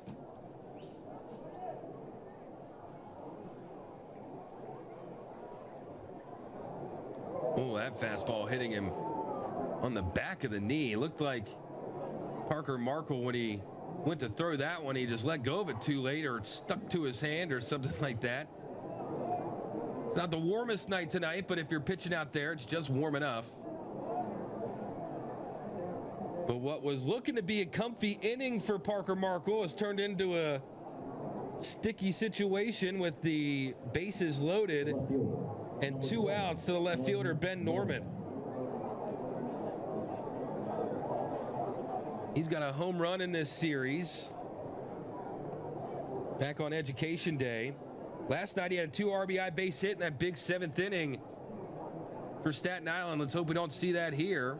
First pitch, that goes between the legs of Galeno. It comes back to him quick, but unable to get Pablo Sandoval out at home.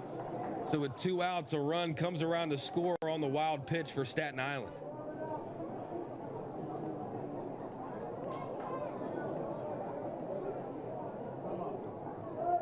Both the runners at second and first were able to move up. Runners still in scoring position. Thankfully, 2 outs here in the top of the 5th, but Parker Markle losing a little bit of his control here with 2 outs. The 1-0, fastball away for ball number 2. So a little bit of movement down in the bullpen for the Boxcars, but nothing that looks too urgent. Pitching coach Manny Corpons and manager Mark Mason for the Boxcars going to let Markle work his way out of this one. The 2-0, that one well in the dirt. 3-0 now to the 6-hole hitter, the left fielder, Ben Norman. First base is open.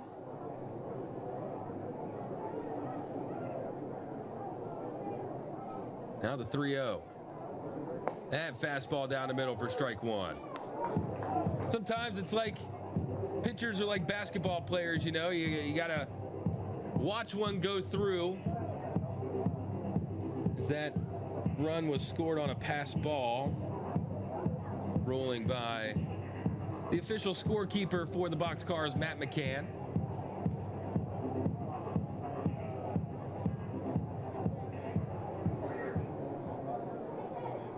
Three balls, one strike, two outs for Parker Markle.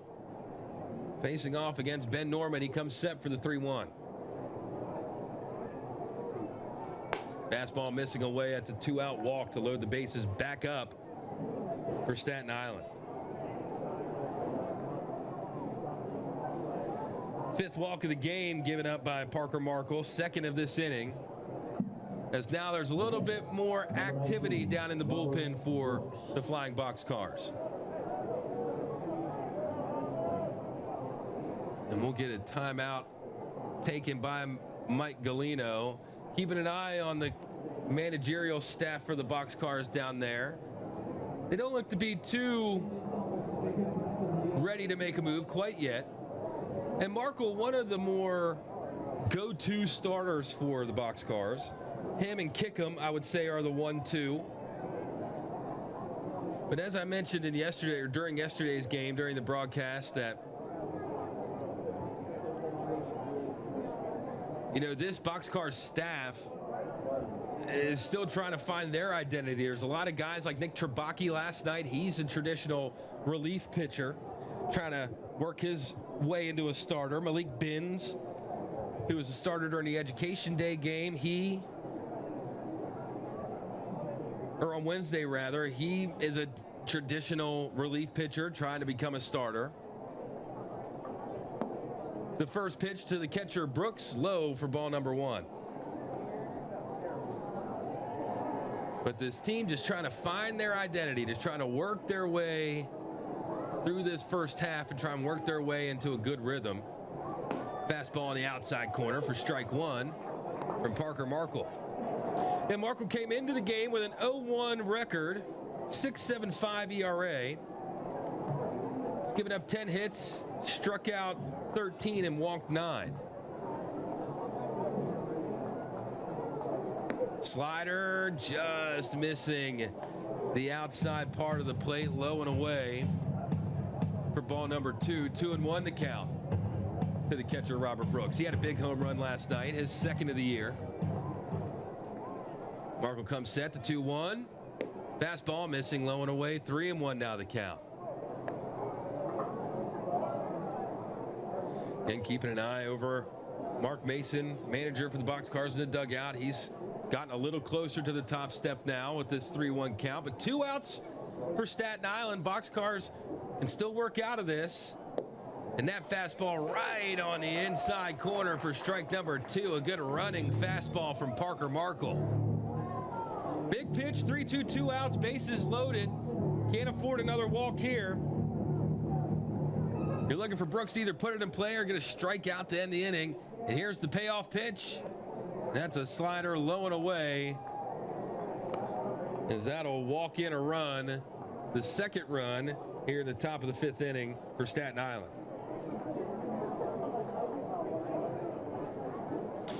And with that walk with 2 outs, that will spell the end of the night for Parker Markle.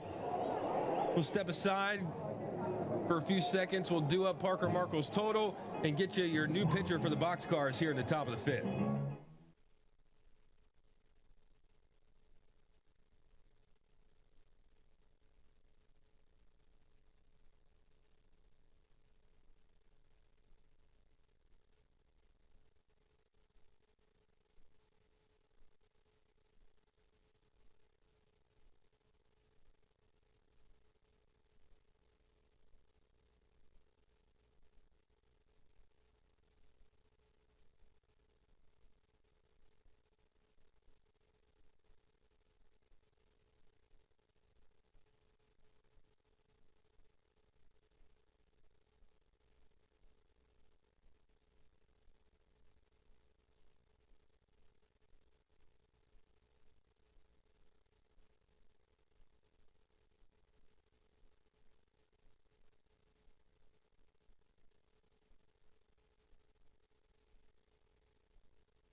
Welcome back to Meredith Park. New pitcher here in the top of the 5th inning with 2 outs for the Boxcars. It'll be number 17, Domingo Jimenez.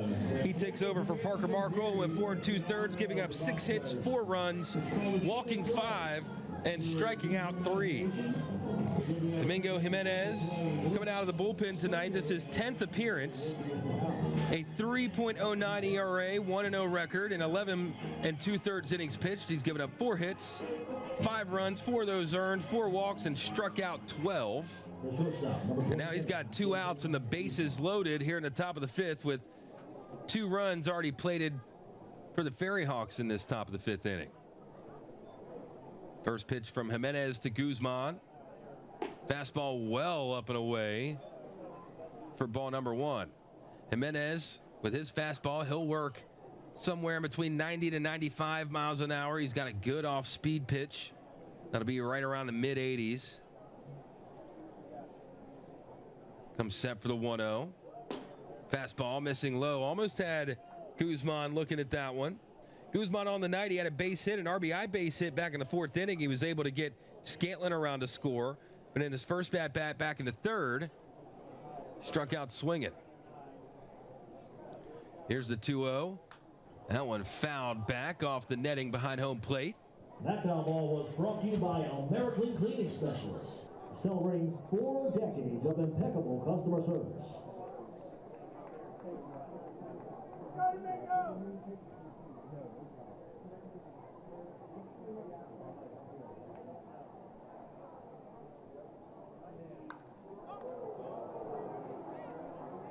That ball hit high to left field. Brandon Pugh able to collect it for out number 3. Good job from Domingo Jimenez coming in a tough spot with the bases loaded, but able to work Guzman into a fly out, and it'll be into the home half. 8-9-1 for the Boxcars.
Fifth inning. There's a new pitcher on the mound for Staten Island. And that pitcher is Christian Alleghetti. He takes over for the starter, Mark Vallejo, who went 4 innings, giving up 3 hits, 1 earned run. He walked 1 and struck out 2, and that 1 run came by way of the Curtis Terry solo shot back in the 4th inning. But Alleghetti, the 5'10", 190 lefty from Brooklyn, New York, playing for his hometown indie ball team. And he'll come in to face 8-9-1 for the Boxcars. Demetrius Moore, Mike Galino, and then back to the top to Cito Culver. But a pretty normal start, I would say, looking through the history of the season for the starter for Staten Island, Mark Vallejo. In 4 innings, giving up 3 hits, 1 earned run, struck out 2 and walked 1. But the leadoff for this inning, who's 1 for 1 on the night, Demetrius Moore. He reached to lead off the 2nd inning. He looks at strike number 1 right there at the belt. Stole 2nd, got around to 3rd, but that's where he was left back in that inning. Squared the bunt, but let that one by, and it falls in for strike number 2. I've had a couple of fun conversations with Demetrius Moore this early season. He calls himself the vibes guy of the field, the energy guy on the team. The 0-2 to him. Slider, good eye as that one ends up low at his back foot for ball number 1. But when you got a team that's going through a bit of a rough patch like these Boxcars are at the moment, you need a guy like Demetrius Moore that's going to keep the energy up. The 1-2, he hits that one off the hands and off his front foot.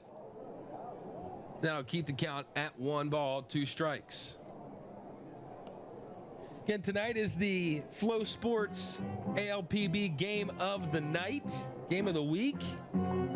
It is free to watch on Flow Sports, on the Flow Sports app, where you can find every ALPB game as well as every Flying Boxcars game, of course.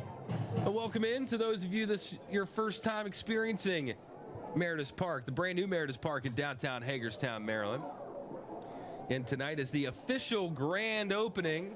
A lot of VIPs in attendance. Former Governor Larry Hogan, Senator Mark Quarterman, the comptroller, the ownership group here at the ballpark. It's a special evening, and we got a good game working here. 4-1 in favor of Staten Island. And a 2-2 count now to Demetrius Moore.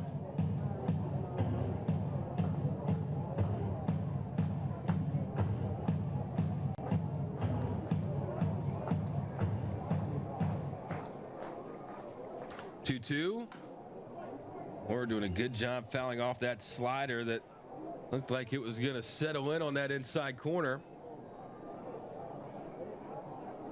Another big night for sports tonight around the country.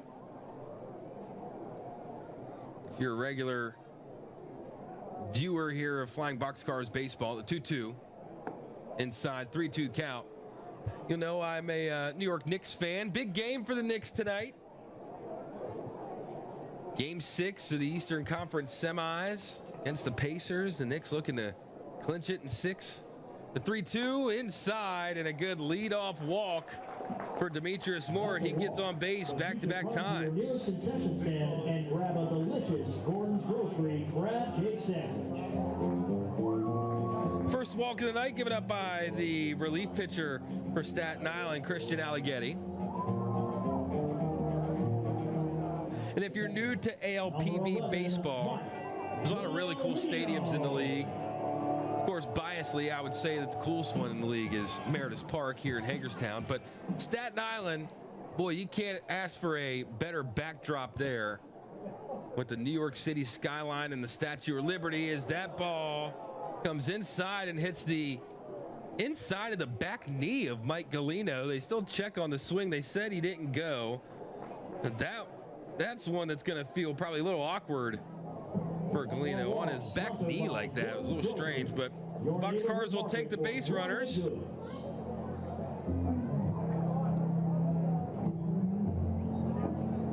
As now we're back to the top of the lineup for the Boxcars. The switch hitting second baseman, Cito Culver. This at-bat hitting from the right side of the plate. First 2 at-bats were from the left. Cito Culver. Rain starting to fall here in Hagerstown, Maryland. What else is new?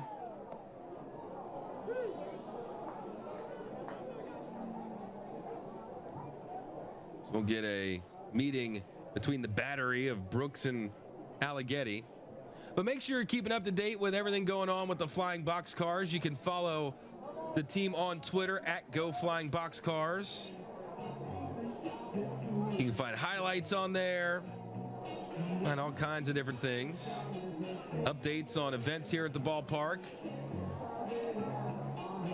Speaking of which, big night tomorrow night here at Meredith Park. If you're a fan of the TV show The Office, which I'm going to assume you are, I'm a huge fan of The Office. But it's back to the office night. Everything is office themed. First pitch to Cito Culver. Fastball on the outside corner. No outs. Runners on second and first for Cito. But the special guest for Back to the Office night will be Bob Vance of Vance Refrigeration. If I can get him to say that on the air tomorrow night, boy, that'll be that'll be a Office fan bucket list checkoff moment. The 0-2 to Culver. Fouls that one off straight back. Runners out on the base paths for the Boxcars. The leadoff man reached on a walk, Demetrius Moore. He's over at second base. On speed there at second. Then the catcher, who was just hit by a pitch on the inside of his right knee, his back leg, is the catcher, Mike Galino. Back to the 0-2 to Culver. Slider, pulls it to the left side. Sandoval tried to get the force out at third, but instead, that'll go down as an error on the third baseman. He was trying to make a quick double play by getting the force out at third, then chucking it over to second base, but a tale as old as time. You got to catch it first, and Pablo Sandoval just a step ahead of himself on that, but the Boxcars fans will take it as that's bases loaded here in the bottom of the fifth with no outs.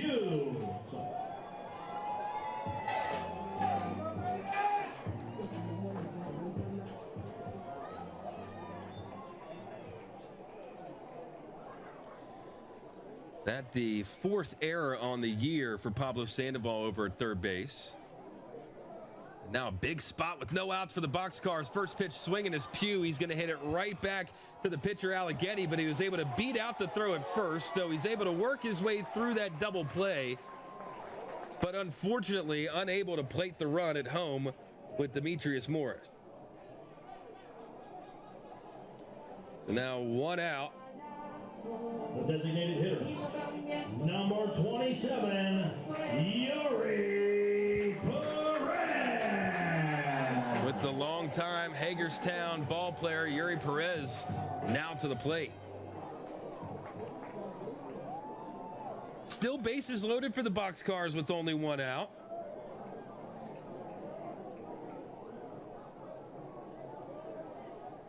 First pitch from Alleghetti to Perez is swung through for strike number one. Mike Galino over at third, Cito Culver at second, and Brandon Pugh at first base for the Boxcars. Good bit of speed out there for him now with one out. Yuri Perez with 11 RBIs coming into the game. Big opportunity to open this game up for the Boxcars. Slider hit right back up the middle again to Alleghetti. Again, he'll get the force out at home, and this time they're able to complete the 1-2-3 double play, and the Boxcars have their best opportunity for a big inning in the last 4 games and are unable to convert as we head in to the top of the 6th inning. It'll be 9-1-2 for Staten Island. Garcia, Johnson, and Motter.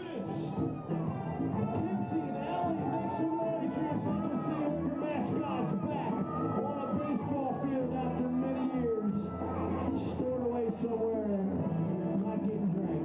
All right, are you guys ready? Let's make some noise for your Central City River mascots. On your march, get set, go! Here they come down the first. Ellie's got a lead. Holy, well, that didn't last long, did it?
Welcome back to Meredith Park as we are into the top of the 6th inning. Boxcars had bases loaded and a couple of different opportunities for runs there in the home half of the 5th, but unable to plate any of those, keeping the score at 4-1. First pitch from Jimenez to Garcia, the 9-hole hitter for Staten Island, is in for strike number 1. 0 for 2 on the night is Wilkerman Garcia. Fly out in his first at bat in the 3rd. A strikeout looking to end the 4th inning with the rain falling down here in Hagerstown. Again tonight, the free Flow Sports Flow Baseball game of the night, game of the week. So welcome in those of you first time watching a ball game here at Meredith Park in Hagerstown, Maryland. The 1-1, big cut from Garcia, but swung through for strike number 2. It was a big night, had former Governor of Maryland Larry Hogan here, a lot of his staff and cabinet and things, and all the influential people that got this ballpark here in downtown Hagerstown, which was 30 plus years in the making. The 1-2 fouled off. Of course, minor league baseball fans will be familiar with Hagerstown. The Hagerstown Suns, a longtime minor league affiliate of multiple different ball clubs. They played in historic Municipal Stadium, but it was starting to get a little too old, the stadium, where it was time for something new, and it took some big moves, some big decisions, and thankfully those were made and made correctly, and we got this beautiful ballpark here in downtown Hagerstown. Jimenez, the slow roller right back to him. He makes a good throw over to Terry for out number 1 here in the top of the 6th. The right fielder, number 1, Colby Johnson. But those of you that have also been tuned into a couple Flying Boxcars games here in these first 2 homestands will also notice that, well, it has been the rainiest, wettest spring I think the Mid-Atlantic has seen in, goodness, who knows how many years. Back to the top of the lineup for the Ferryhawks to Colby Johnson. First pitch fastball, spiking that one for ball number 1 from Jimenez. But in my opinion, a perfect place for a ballpark here in downtown Hagerstown. A beautiful black backdrop behind the hitter's eye here at Meredith Park. You have St. John's Lutheran Church behind right center, historic Maryland Theater out left center, historic Dagmar Hotel down the left field line, the historic Baltimore Street neighborhood down the right field line behind us, historic South Potomac Street and in towards City Park. You got walking trails and different bike paths that connect everything around downtown. This has certainly been a good, in my opinion, a good catalyst for things here in downtown Hagerstown. But 2-0 to Colby Johnson from Jimenez. Pulls that to the left side. Abreu able to pick it up. A slinging sidearm throw to Terry. Gets out number 2. Out came in for the seat, the second baseman, number 22, Taylor Motter. Taylor Motter up to the plate now. Getting the dueling banjos walk up. I would have to imagine that's because of his long hair, long beard. But when you spend time in the St. Louis Cardinals organization like Motter did, I think that kind of just rubs off on you. He looks like a St. Louis Cardinals player out there. First pitch to him, a fastball down the middle for strike 1. 1 for 3 on the night. Or apologies, 1 for 2 on the night. He walked in his first at bat, a base hit in the 3rd, and a ground out in the 5th. That off-speed pitch is low to Motter. He's got a home run. He's got a couple of doubles, couple of base hits in this series. One of the hottest hitters in the Atlantic League, Motter, but pitchers at the moment for the Boxcars able to control him. The 1-1. 93 miles an hour on the outside corner for strike number 2. 1 ball, 2 strikes, 2 outs in the top of the 6th inning. Staten Island leading 4-1. Boxcars have had their chances. See if they can't get some more of those as the game continues on. The 1-2 fouled off into the suite level above me here at Meredith Park. Doesn't look like the rain is too uncomfortable out there for the fans. A couple people with umbrellas, a couple ponchos, but nonetheless looks like a nice misting rain out there. If it wasn't 64 degrees, it'd probably be a welcome misting rain. But back to the 1-2 from Jimenez to Motter. Well, before that, Motter was granted time at the plate. That's been a little bit of a contentious or a hot button topic, it seems, around professional baseball. 2-2 the count. Is when it's too late for an umpire to grant time at the plate. I mean, Jimenez was pretty much going into his rhythm there. But back to the 2-2. Fastball outside corner for strike number 3 as the Ferryhawks go down in order, and Jimenez gets his first strikeout of the night. Back to the Boxcars half, and it'll be the home run hitter on the night, Curtis Terry, and then Wellington Dotel and Christian Sepulveda.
Welcome back to Mariners Park for the home half of the 6th inning. Good job by Domingo Jimenez getting the Staten Island Ferryhawks out in order. 1-2-3 in the top. And now we move on to first hitter of the inning for Hagerstown, Curtis Terry, the first baseman. He's 1 for 2 on the night with a huge fly home run to left field back in the 4th inning, which accounts for the only Boxcars run. First pitch to Terry, outside, missing for ball number 1. Had a great conversation with Curtis Terry before the game. Make sure you go back and watch the replay here on Flow Sports, and you can catch the pregame. There's a lot of pregame festivities, again, with this being the official grand opening to Meredith Park today. A lot of VIPs, or you can head over to our Twitter page at Go Flying Boxcars. You can find clips and highlights there. Also, Facebook page, just search Hagerstown Flying Boxcars, or my Twitter page at Radio Nice _. The 1-1 to Terry. Fastball missing high. 2-1 the count. I went and asked a couple people how the rain was out there. Rain falling down here in Hagerstown. Again, what else is new in the early life of Meredith Park? The 2-1 slider not able to catch the outside corner. 3-1 now to Curtis Terry. But I asked about the rain, and it's not coming down hard enough to really make too much of an impact, but it's more of what they call an annoying rain out there, more of a misty rain. The 3-1 to Terry, swings at the high fastball for strike number 2. Again, Terry with the solo home run back in the 4th inning. See if we can't get another good hit out of him here. Slider fouls that one straight back, just missing that one as it hung in the zone a little longer than the reliever, number 28, Christian Alleghetti, would have wanted for Staten Island, but got lucky with Curtis Terry fouling that one off. The 3-2, good eye, and a leadoff walk for Curtis Terry.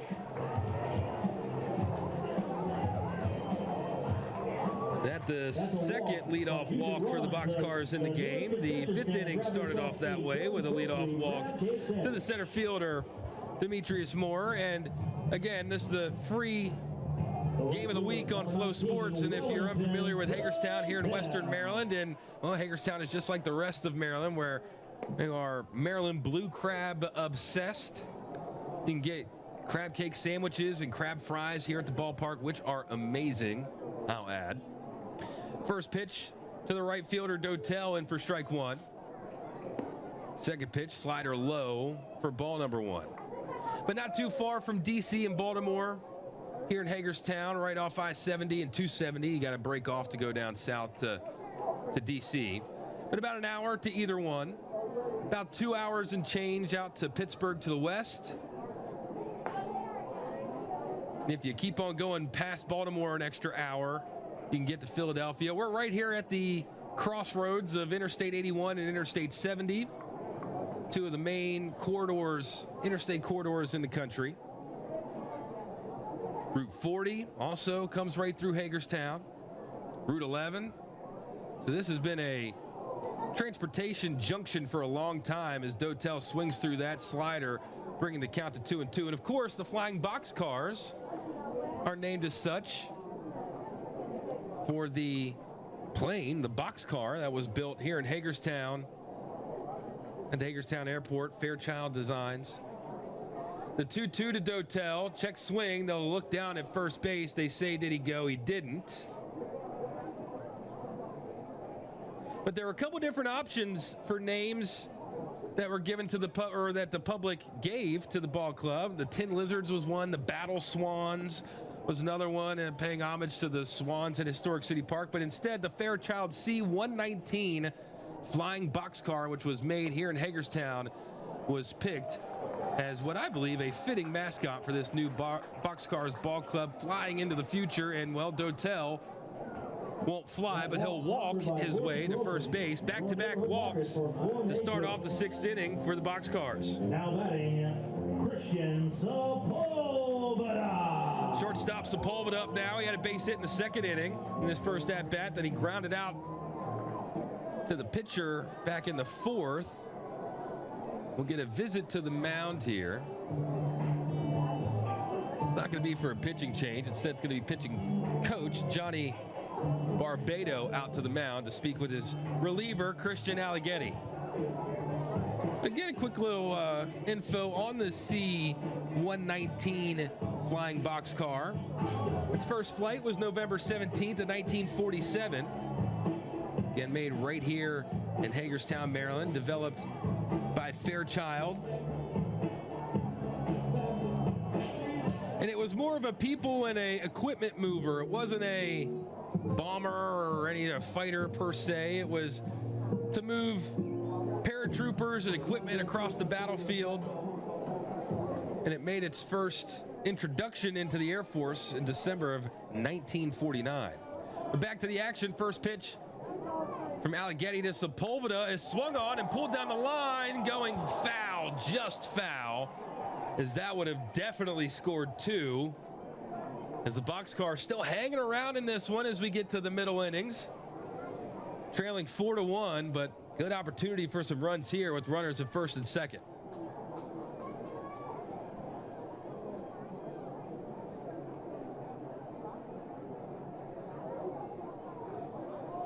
But to button up the Flying Boxcar talk, it's pretty interesting airplane. If you got some time and you want to get a quick Google search, it's a dual-tailed plane.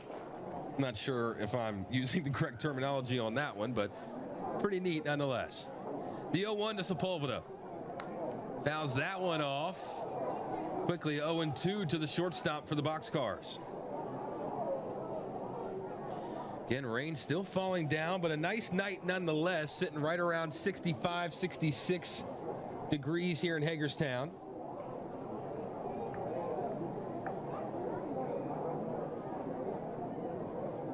Back to the 0-2 to Sepulveda. Slider missing away, 1-2. Sepulveda came into the game with a .216 average. 8 hits, 3 RBIs.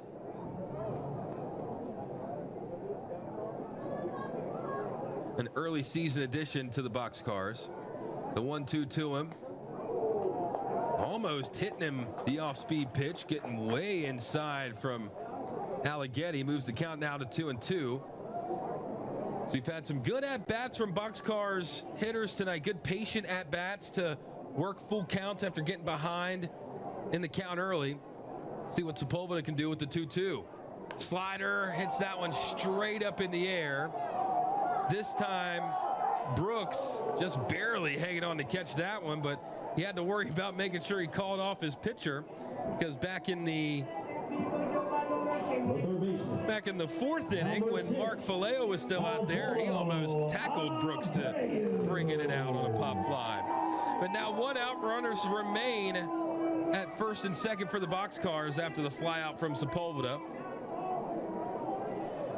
Ozzie Abreu up to bat. He's 0 for 2 on the night, the third baseman.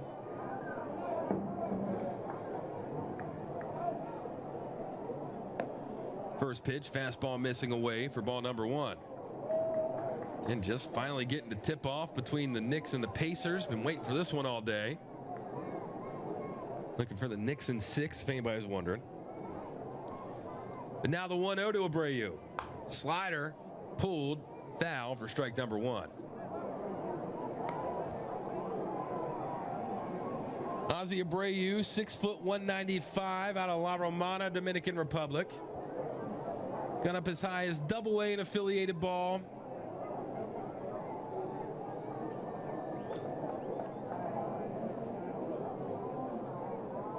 He's in the Nationals organization. He started as an 18-year-old in the Nats organization back in 2012, getting up to Double-A.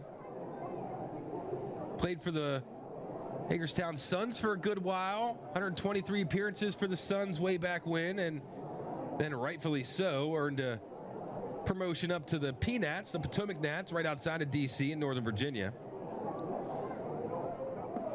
So he had a time at the plate before the pitch. It looked like a good slider from Alleghetti as well. But most recently, Osvaldo played right down I-70 in neighboring Frederick, Maryland for the Spire City Ghost Towns. He had 13 home runs for them in 100 appearances, 43 RBIs. And he went on to the High Point Rockers for a bit. Back to the pitch to Abreu. That slider inside under the hands. He couldn't lay off on the pitch. So that brings the count to 1 ball, 2 strikes. When you got a good slider like that, especially from a good reliever like Alleghetti, the spin is tight enough to where you can't quite, as a hitter, you're not going to recognize the spin until it's right up on you. And when that slider, when it's spinning good from Alleghetti, starts down the middle, it looks like a fastball until it's just gone as soon as you swing. The 1-2, and that fastball pumped right by Abreu. First strikeout of the night for Alleghetti, and out number 2 in the inning. Number 3, Demetrius Maurer. Demetrius Maurer now, but before then, we're going to get a pitching change for Staten Island as manager Mark Minakazi comes out to talk to Christian Alleghetti. And with that, we'll step aside and we'll get this new Staten Island pitcher after the break.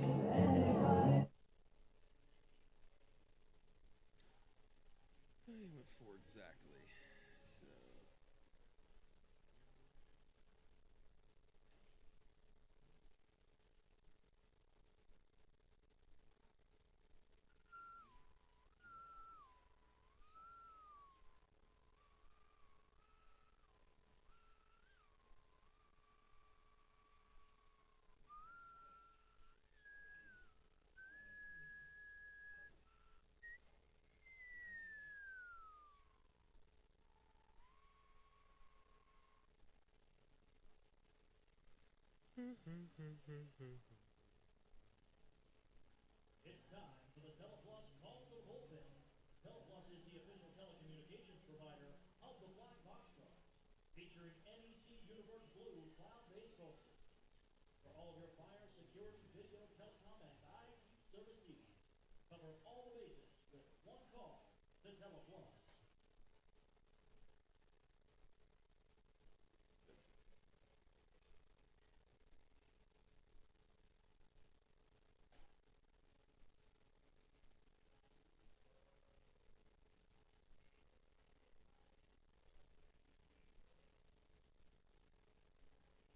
One inning. On the mound for Staten Island. And 1/3. Number 39, Joe Jones.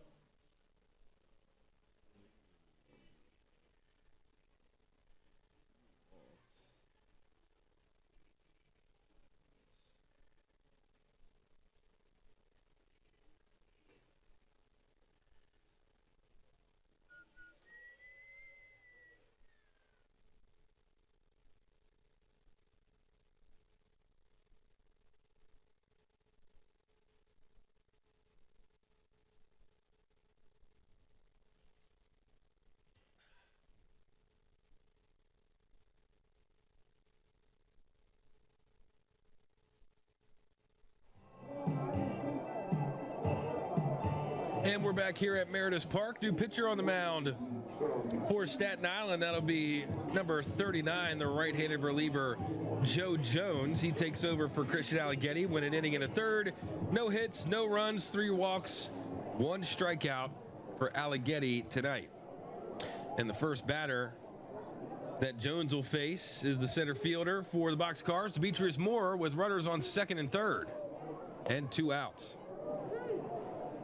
First pitch to Moore in there for strike number 1. Moore's got a base hit and a walk to his name.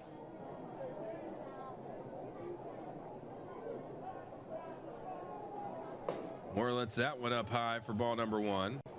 The Boxcars were able to get to Alleghetti a good bit, had bases loaded a couple of times with him, but unable to get that deciding hit, that deciding play to bring a run in. A couple of comebackers to him at the pitcher's mound, cutting down runs at home. The 1-1. Fastball inside at the knees, strike 2. The center fielder Moore. If you listen back to the game from yesterday, talked with Moore before the game, got some interesting insight on how the guys are handling this long series against Staten Island. 1 ball, 2 strikes to Moore. Fastball low, or off-speed pitch low rather, at 84 miles an hour. Evens up the count at 2-2.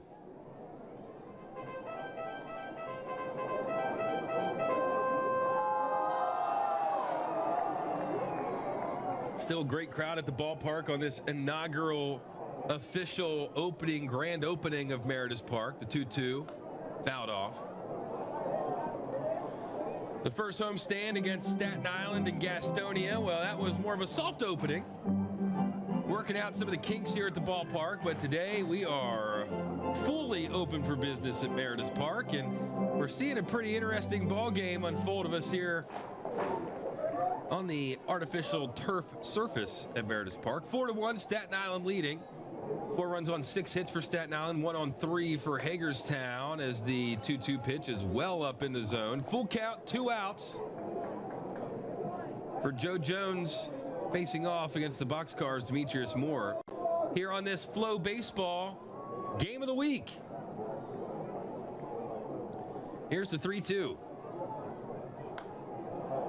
Runners were taken off early as Moore fouls that one off. Now, you wouldn't think there's a ton of speed out there with the first baseman Curtis Terry at first base and the right fielder Dotel at second base, Curtis Terry, and Dotel at first base. Well, Curtis Terry, for being 6'1", 225, he can get moving a little bit, and Dotel, he can light up the base paths, but that is a 2-out walk for Demetrius Moore, loading up the bases yet again for the Boxcars in back-to-back innings. Let's see if they can bring one in as the 9-hole hitter, Mike Galino, comes up to the plate. 3 walks in this inning for the Boxcars. Start up the inning with back-to-back walks to Terry and Dotel. Then a fly out and a strikeout from Sepulveda and Abreu, which ended up being the end of the day for Alleghetti. Then Jones comes in and gives out a walk and a first pitch ball to the catcher, Mike Galino. Galeno on the night, hit by pitch in his last at-bat, then struck out looking in his first. The 1-0, fastball down the middle for strike one, right at the belt. Galeno not the everyday catcher. Him and Tyler Hill work by committee back there behind the plate. Hill had the start last night. Galeno start tonight. The 1-1. Just missing on that 93-mile-an-hour fastball, so it'll go into the concourse. One fan had a chance to pull it in, but just wasn't quite ready for the moment. Instead, he'll be mobbed by a bunch of Boxcars buddies running around on the concourse, and I'm sure they will end up with the ball eventually. Back to action. Jones comes set. The 1-2 to Galeno. Well, not quite set yet. He wants to relook at the signs from his catcher, Brooks. Now we'll get going yet again in the rain here in the bottom of the sixth. 1-2 to Galeno. Good eye on the slider, low and away, and even better block by Brooks behind the plate.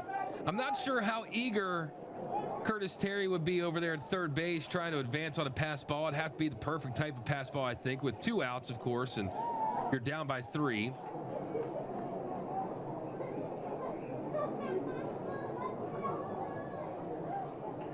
With the count even, 2-2, 2 outs.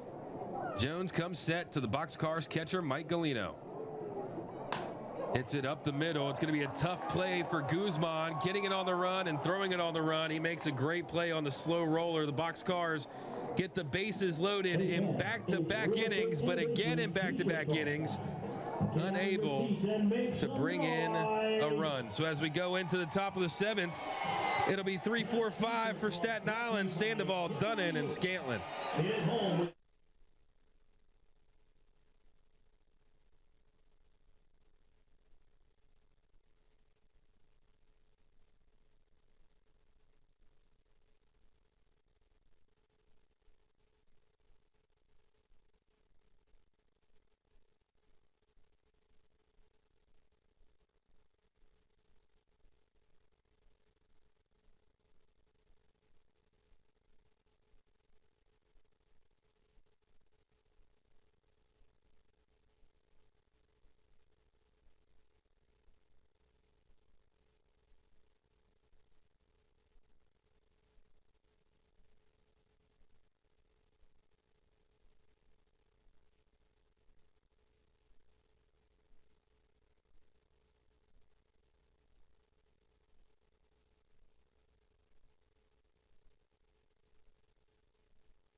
Welcome back to Meredith Park as we are into the top of the 7th inning. Boxcars still trailing 4-1 here in Game 4 of this 6-game set. Jordan Icewarner with you for every home Boxcars game here on Flow Sports. And again, this is the Flow Baseball Game of the Week, the free game of the week on the Flow Sports app. So welcome to those of you tuning in for the first time here for a ball game at Meredith Park. New pitcher on the mound for the Boxcars is Rob Clinshock. He's taken over for Domingo Jimenez, who went an inning and a third, a good inning and a third. No hits, no runs, no walks, and one strikeout. As it'll be 3-4-5 for Clinshock. First batter he gets to face is Pablo Sandoval. First pitch off speed, hitting the outside corner for strike number one.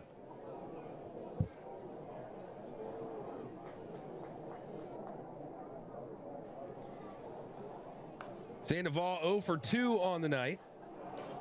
He walked back in the fifth inning, later came around to score on a pass ball. He also reached on a fielder's choice in the third, but flew out to left field in his first at-bat in the first inning.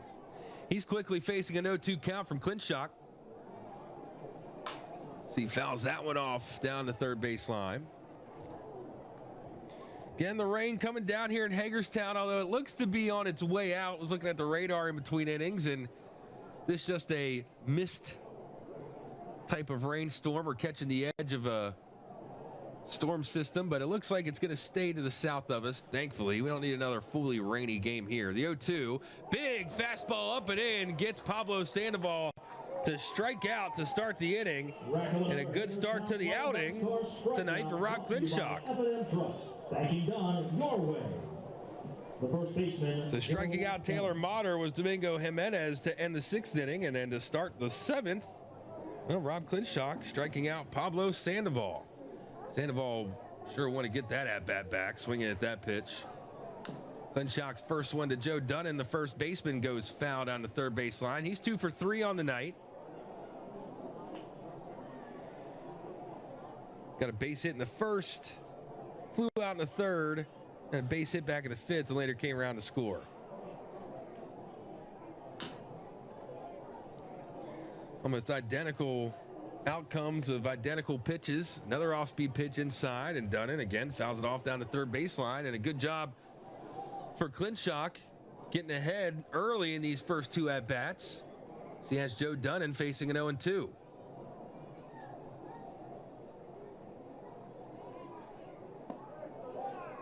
That off-speed pitch just missing outside. Galeno trying to pull it back on the frame, but home plate umpire not biting on the frame from Galeno, gets it to 1-2.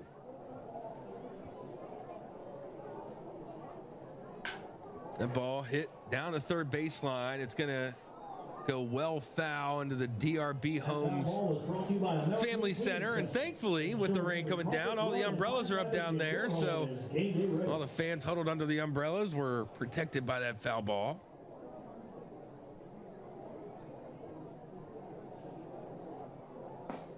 Slider on the back foot. Did he go? They said he didn't. Good strikeout pitch there from Clinshock, but instead it moves the count even to 2-2 with one out here in the top of the seventh. Staten Island leading 4-1.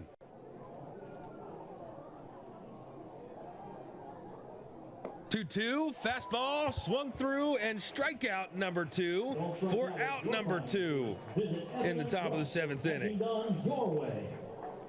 Clinshock comes into this appearance at 1-1. This is his 9th appearance out of the bullpen for the Boxcars this year. 4.15 ERA and 8 2/3 innings, giving up 11 hits, 5 runs, 4 of those earned, 6 walks, and have struck out 6 in the first pitch, missing Lowe to Nate Scantlin for ball number 1. We'll make that 8 strikeouts on the year with the back-to-back strikeouts to start the inning. That fastball catching the belt for strike number 1, 88. Now, you're not going to see Clinshock really overpower anybody with a overly fast fastball, but he's more of a pitcher coming out of the bullpen that's going to spot pitches, much like that one, that have a lot of movement. That fastball starting right on the upper inside corner of the strike zone, but then all of a sudden when Scantlin turns the swing, it's in on his hands. So a lot of life on the pitches from Clinshock, and he can really drop down the speed if he needs to. 1-2, 2 outs to Scantlin. Slider just missing on the outside half. That one looked pretty good from up here. Just barely missing on the spot. It's Clinshock. Reset, 2-2, 2 outs.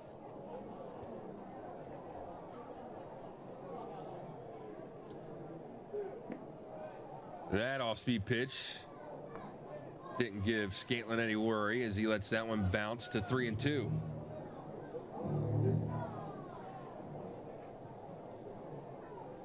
The payoff.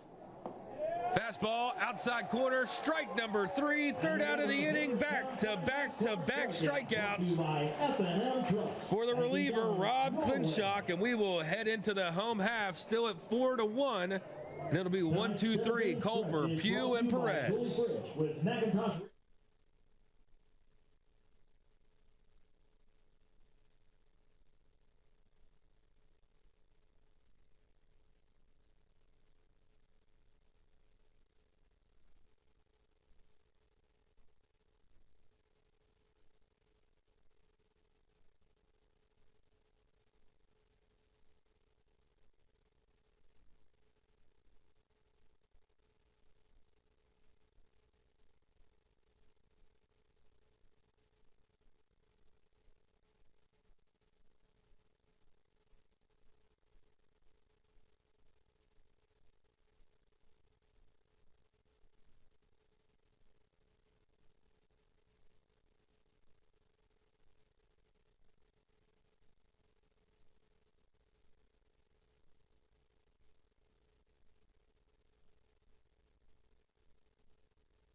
Welcome back to Meredith Park as we head in to the home half of the 7th inning. Still sitting at 4-1 in favor of Staten Island. I'm Jordan Icewarner with you on this official grand opening of Meredith Park.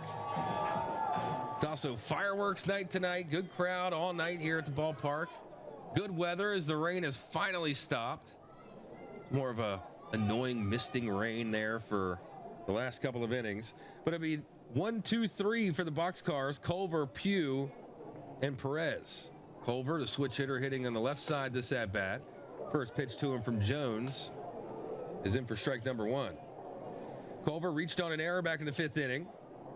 Other than that, he's grounded out his other 2 at-bats. 0-1 from Jones. Just sliding out of the way is Culver. 1-1 the count. Cito Culver, the newest boxcar, 6 foot, 205 out of Rochester, New York.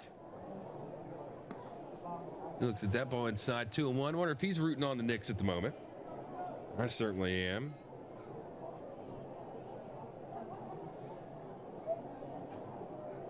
I do got a couple games in action around the Atlantic League. We'll take a look at the scoreboard here in a minute. The 2-1.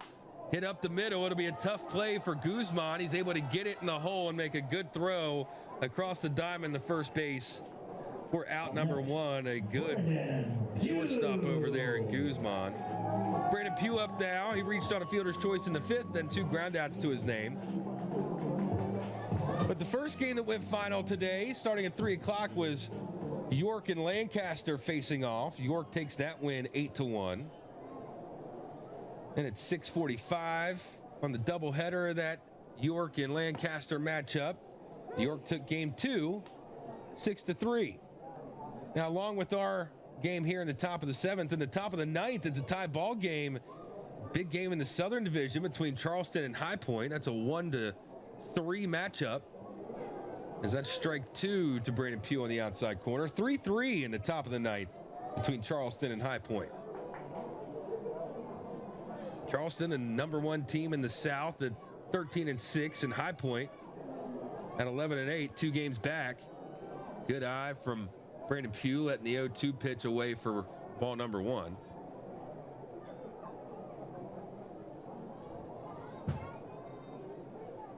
One ball, 2 strikes. I forgot there's one other game in action. The Long Island Ducks taking on the Southern Maryland Blue Crabs in the bottom of the 7th. The Blue Crabs beating Long Island 6-5. You can get a Boxcars win here and a Long Island loss. It'll shake up things a little bit in the middle of the Northern Division. That's a fastball at 94 miles an hour on the inside corner. Sitting down Brandon Pugh for out number 2, his first strikeout of the game. And first strikeout of the night out of the bullpen for Joe Jones. Yuri Perez. 2 outs quickly here in the bottom of the 7th to Yuri Perez. Again, the Boxcars down 3. They've had plenty of opportunities tonight, leaving a plethora of runners on base, but unable to bring in any of these runs. First pitch swinging on an 81-mile-an-hour slider from Joe Jones is Yuri Perez for strike 1.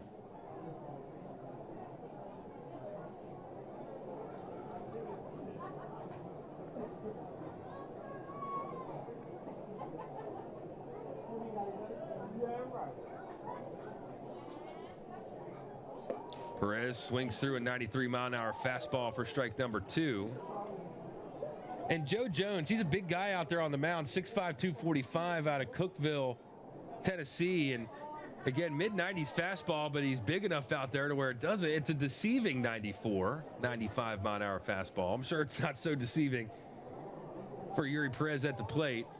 But from up here it is. The 0-2 fastball, 94. That one missing away. And that one looking a little bit more like a 94-mile-an-hour fastball than the last one.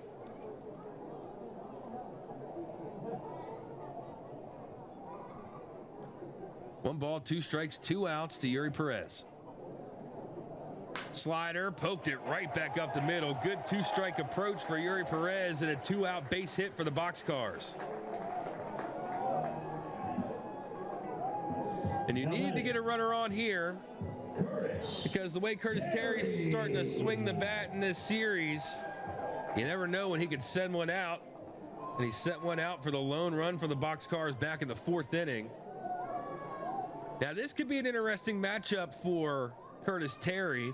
It's a power hitter against a power arm. And we'll see who can come out on top with 2 outs and a runner on first in the bottom of the 7th inning. First pitch, 94 miles an hour on the outside corner. Strike 1 to Terry. 1 for 2 on the night. Grounded out in his first at-bat, that homer in the 4th, and then walked in his last at-bat in the 6th inning. Fastball dotted on the outside corner. Curtis Terry didn't quite like that spot, but it falls in for strike number 2 quickly to the 4-hole hitter, the first baseman, Curtis Terry.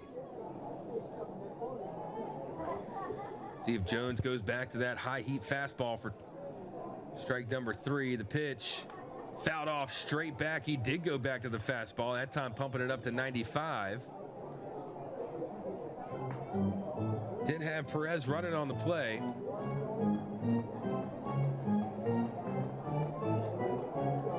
The big night tonight, fireworks night at the end of the game. Thankfully, the rain quit before that. And tomorrow night, back to the office night. Bob Vance, Vance Refrigeration will be at the ballpark. The 0-2 to Terry. Slider fouled off. That one hung in the zone. Terry's going to wish he could have gotten that one back, as that was almost an identical pitch that he took out against Mark Faleo back in the 4th inning.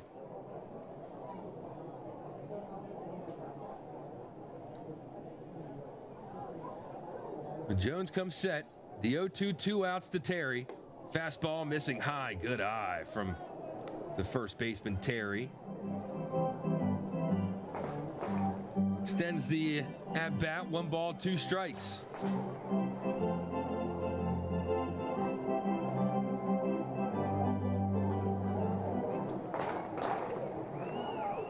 One, 2, that one missing outside. That one just a little further out than the umpire is willing to give. Another good at-bat, a good patient at-bat from a Boxcars hitter. As Terry works at the 2-2, 2 outs.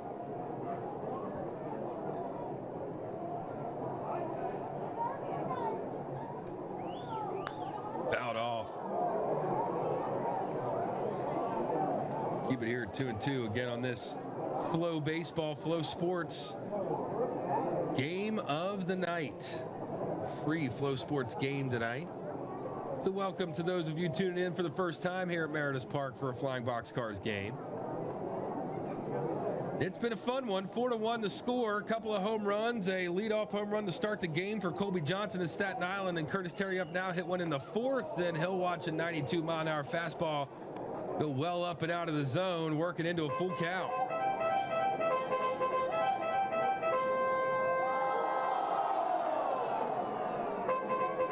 Still a lively crowd here at the ballpark. They would love to see a big hit from Curtis Terry. The 3-2.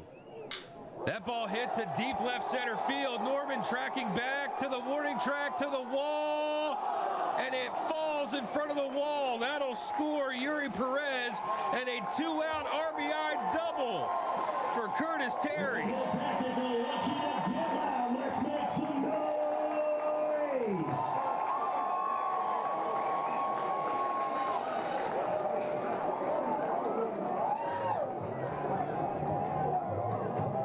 You love to see that. Curtis Terry, your 4-hole hitter, coming in clutch twice tonight, cutting the deficit in half, 4-2.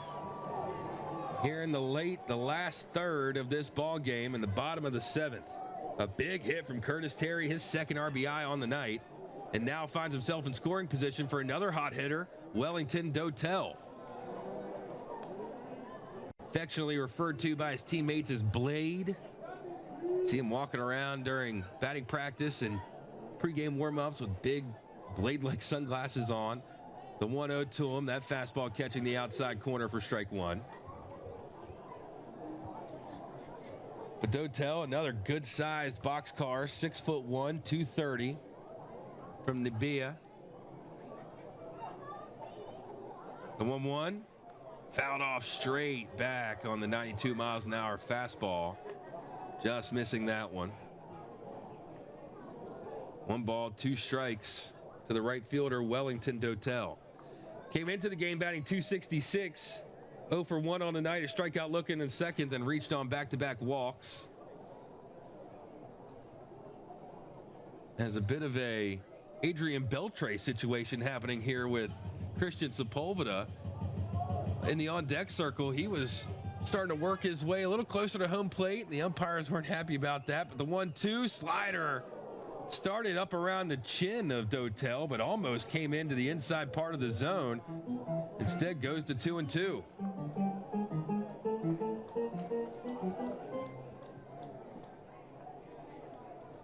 Two outs, runner on 2nd for Wellington Dotel. Hits that one high down the right field line, but that'll go well foul towards Baltimore Street.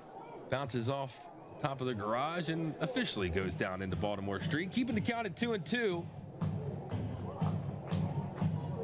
A lot of quality at bats tonight by the Boxcars. Still trailing 4-2, but this definitely the best hitting game they've had this series. The 2-2, fastball, good eye from Dotel, working a full count.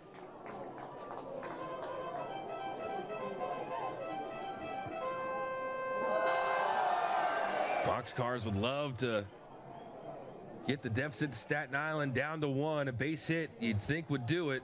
Curtis Terry over at second base. The 3-2, fastball outside corner, strike number 3, and that will end the Boxcars home half of the 7th, but they're able to plate 1 thanks to the RBI double from Curtis Terry.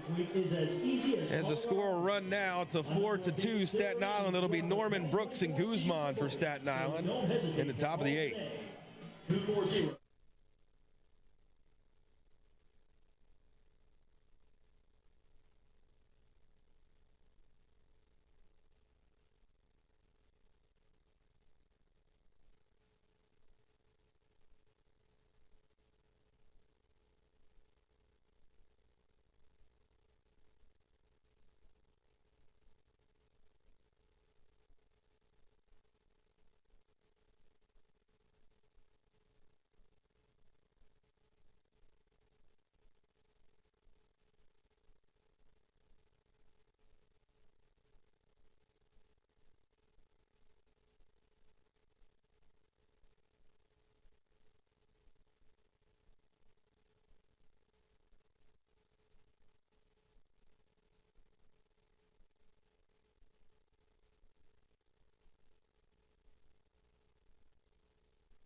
Welcome back to Meredith Park. The Boxcars cut the deficit to 2 in the bottom of the 7th inning thanks to the RBI double from Curtis Terry, scoring Yuri Perez.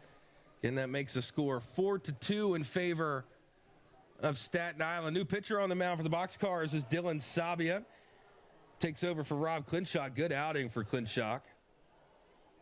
1 inning, 3 strikeouts. And that is it.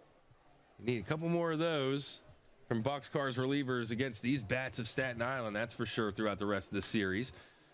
The 0-1 hit the shallow left center. Abreu, Sepulveda, and Pugh tracking it. Pugh bringing it in for an easy out number 1. The catcher, Robert Brooks. Moving along to Robert Brooks.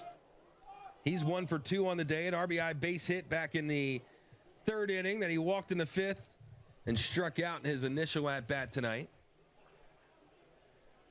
Clinshock with that turquoise blue glove on the mound, wearing number 9, 6'2", 215.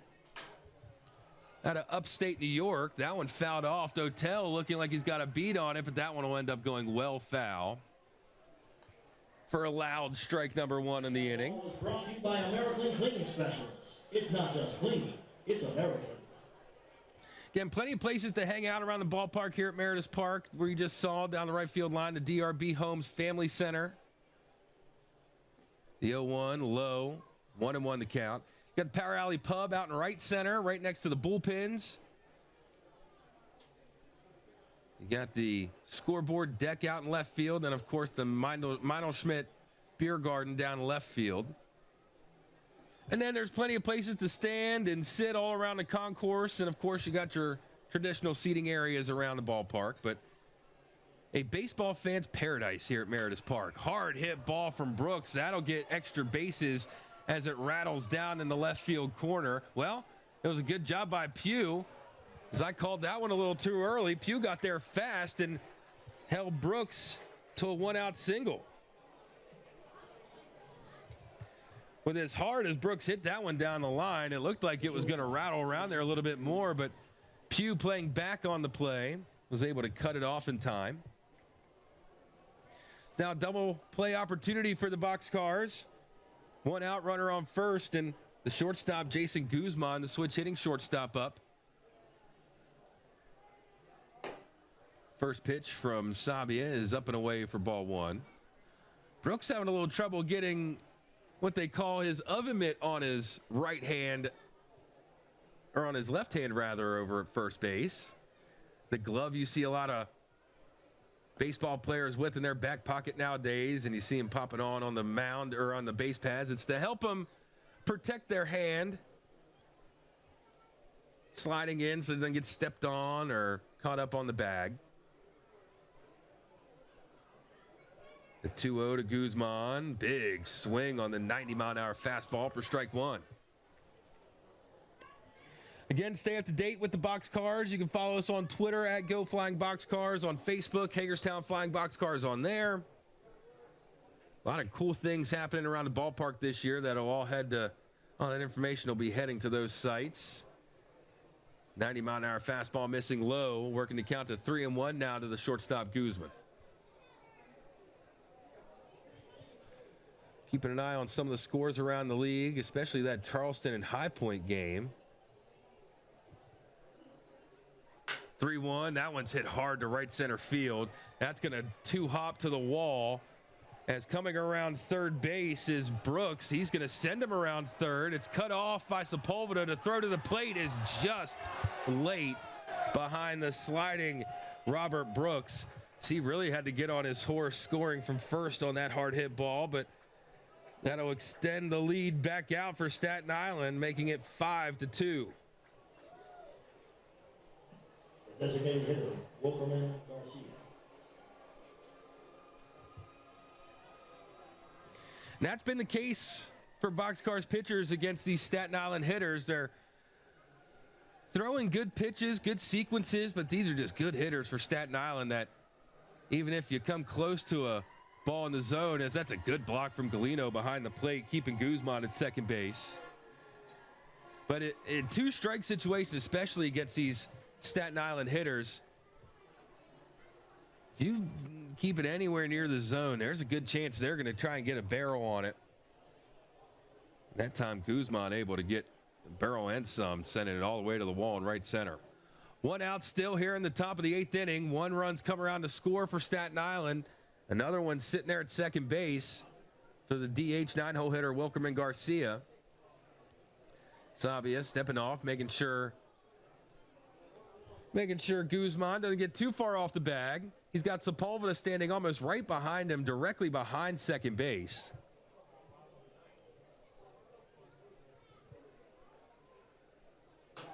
That ball's fouled to the stands past the third base dugout. But Sepulveda essentially playing the shift here with a runner on second. And he's playing directly behind in that triangle behind second base, which opens up a lot of room to the left side because that pulls Abreu over more towards shortstop. So he's got room down the line and room at traditional shortstop for Garcia. The 1-1, big swing through the 81-mile-an-hour changeup for strike number 2.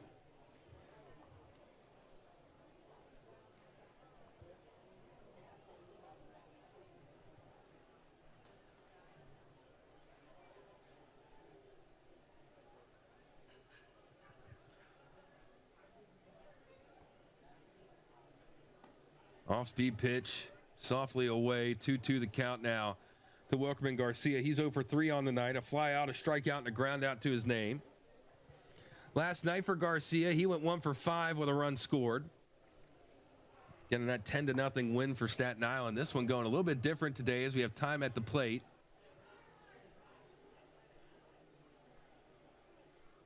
Scalino wants to make sure he's got the right sign with 2 outs to Sabia.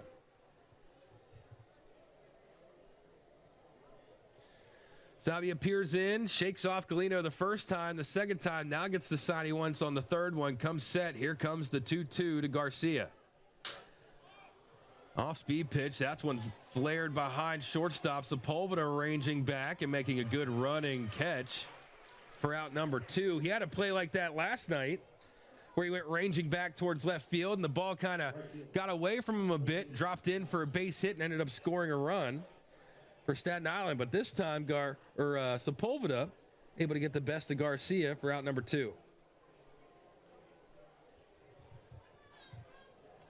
That'll flip the lineup card back over for Staten Island, back to the top of the lineup.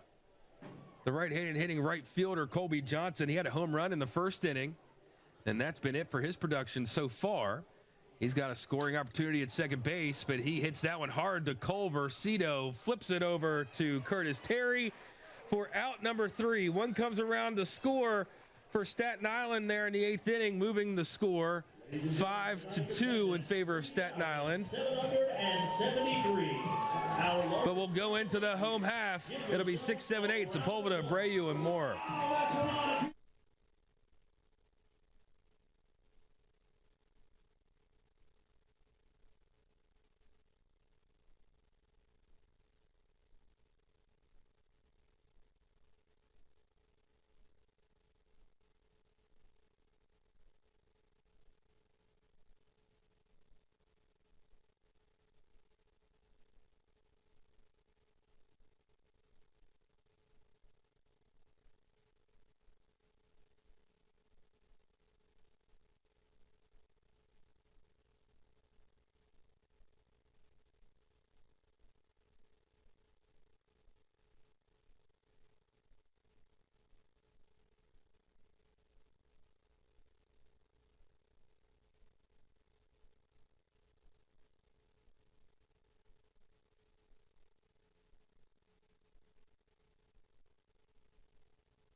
half of the 8th inning. I'm Jordan Icewarner with you on this official grand opening at Meredith Park, and the Boxcars are trailing at the moment 5-2.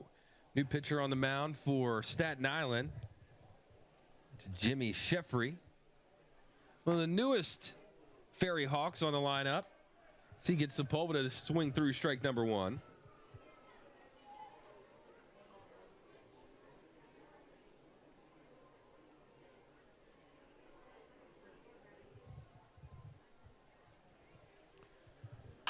That ball hit right over right over to Motter. It looked like in the air it was going to fly over the head of the second baseman Tyler Motter, but instead it softly goes into his glove for a controllable out number 1. We'll call that a line out in the book. But now it moves on to Ozzie Abreu, the third baseman. He's 0 for 3 on the night for Hagerstown. Strikeout and 2 flyouts. Boxcars looking for base runners here as we are quickly approaching the 9th inning. Again, the attendance tonight, 3,773, almost at capacity here at Meredith Park today. But again, this is the grand opening of this Meredith Park, brand new.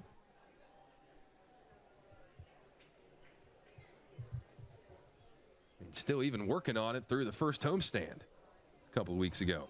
The 1-1 to Abreu, off-speed pitch, 78 miles an hour. Abreu just couldn't hold back that big swing long enough. Moves the count to 1-2 with 1 out.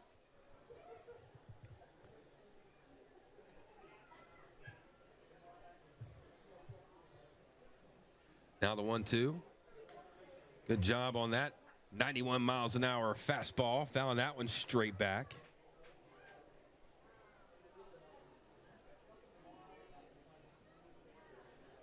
But it's interesting talking to both home and visiting teams here at Meredith Park, getting their thoughts on this brand new stadium and seeing how kind of amazed a lot of the visiting teams are when they walk in here for the first time, because the ballpark kind of sneaks up on you if you're driving into Hagerstown, into downtown Hagerstown. If you're taking the Summit Avenue route in, it'll just kind of pop up on you when you get to the intersection at Baltimore Street. And if you take Baltimore Street in, same thing. You come across South Potomac and you just see a giant grandstand. The 1-2 to Abreu. Good eye on that changeup low, 2-2. But again, if you're tuned in tonight on Flow Sports for the Flow Sports Game of the Week, the free Flow Sports Game of the Week, welcome in to downtown Hagerstown. A beautiful night, 62 degrees, and that ball hit right back up the middle. Motter stabbing at it, and it'll fall in for a 1-out base hit for Ozzie Abreu. Sheffrey had the opportunity to grab that one off his foot, but just hit a little too hard by Ozzie, and life for the Boxcars as we move on to Demetrius Moorer here in the bottom of the 8th. Moorer's had a productive day at the plate, a base hit and a stolen base in the 3rd inning. And he reached on a walk back in the 5th, got all the way around the 3rd, bases loaded for the Boxcars the first time in that inning. But then a ground ball right back to the pitcher got him out at the force out at home. First pitch off speed at 76 miles an hour, just bending into the inside corner of the plate for strike number 1.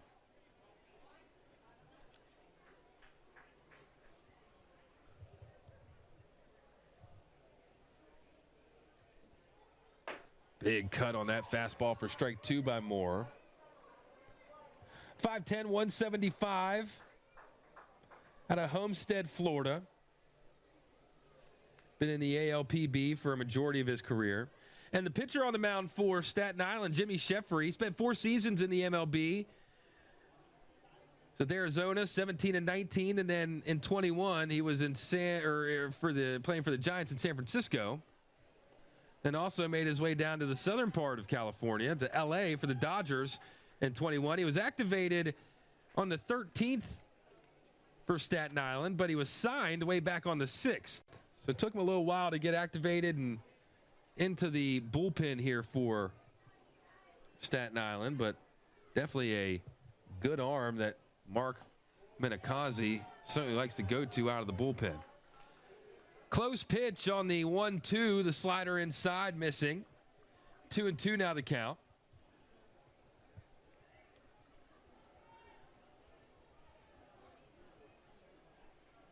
Jeffrey comes set to 2-2 to Moore. Runner takes off. The ball is low for ball number 3. As sliding in safely is Ozzie Abreu, getting a runner in scoring position for the Boxcars here in the bottom of the 8th. Good jump from Ozzie Abreu. It was a good pitch to run on, off speed, low and away. It's going to take a perfect throw from Brooks to get him. He almost had that perfect throw, but the speed of Abreu just a little too much. Is now with a full count and 1 out to Demetrius Moore. He's got an RBI opportunity ahead of him.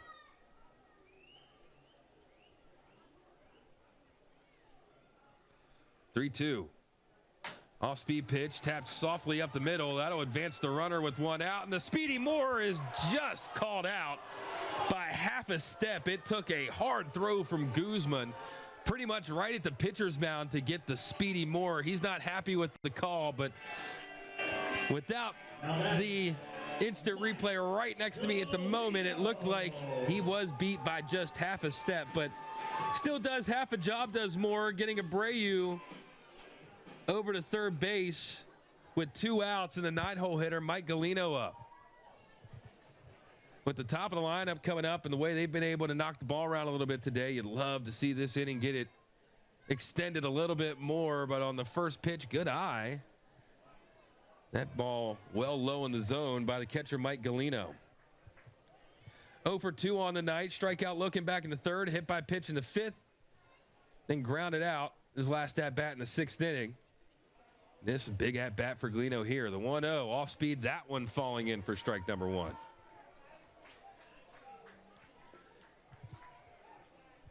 Galino shaking his head a bit after that one. Clocking that rotation, that spin on the ball for that looping curve that Jeffrey likes to throw. The 1-1. Back to the off-speed pitch, and that one just catching the bottom of the zone for strike number 2. 79 miles an hour on that, and Jeffrey will turn right back around and pump up a fastball to the low 90s. We'll see if we get that here with a 1-2 count, 2 outs. 91-mile-an-hour fastball. You can hear the sizzle of the ball on that one as it gets fouled off over top of the press box here at Mariners Park. Keeping the count at 1 ball, 2 strikes, 2 outs. Runner on third base for the Boxcars. That's Ozzie Abreu. He had a 1-out base hit. The Boxcars trailing 5-2 here in the bottom of the 8th. The 1-2 off-speed pitch. A little early on that one was Galino as he fouls it down the third base line.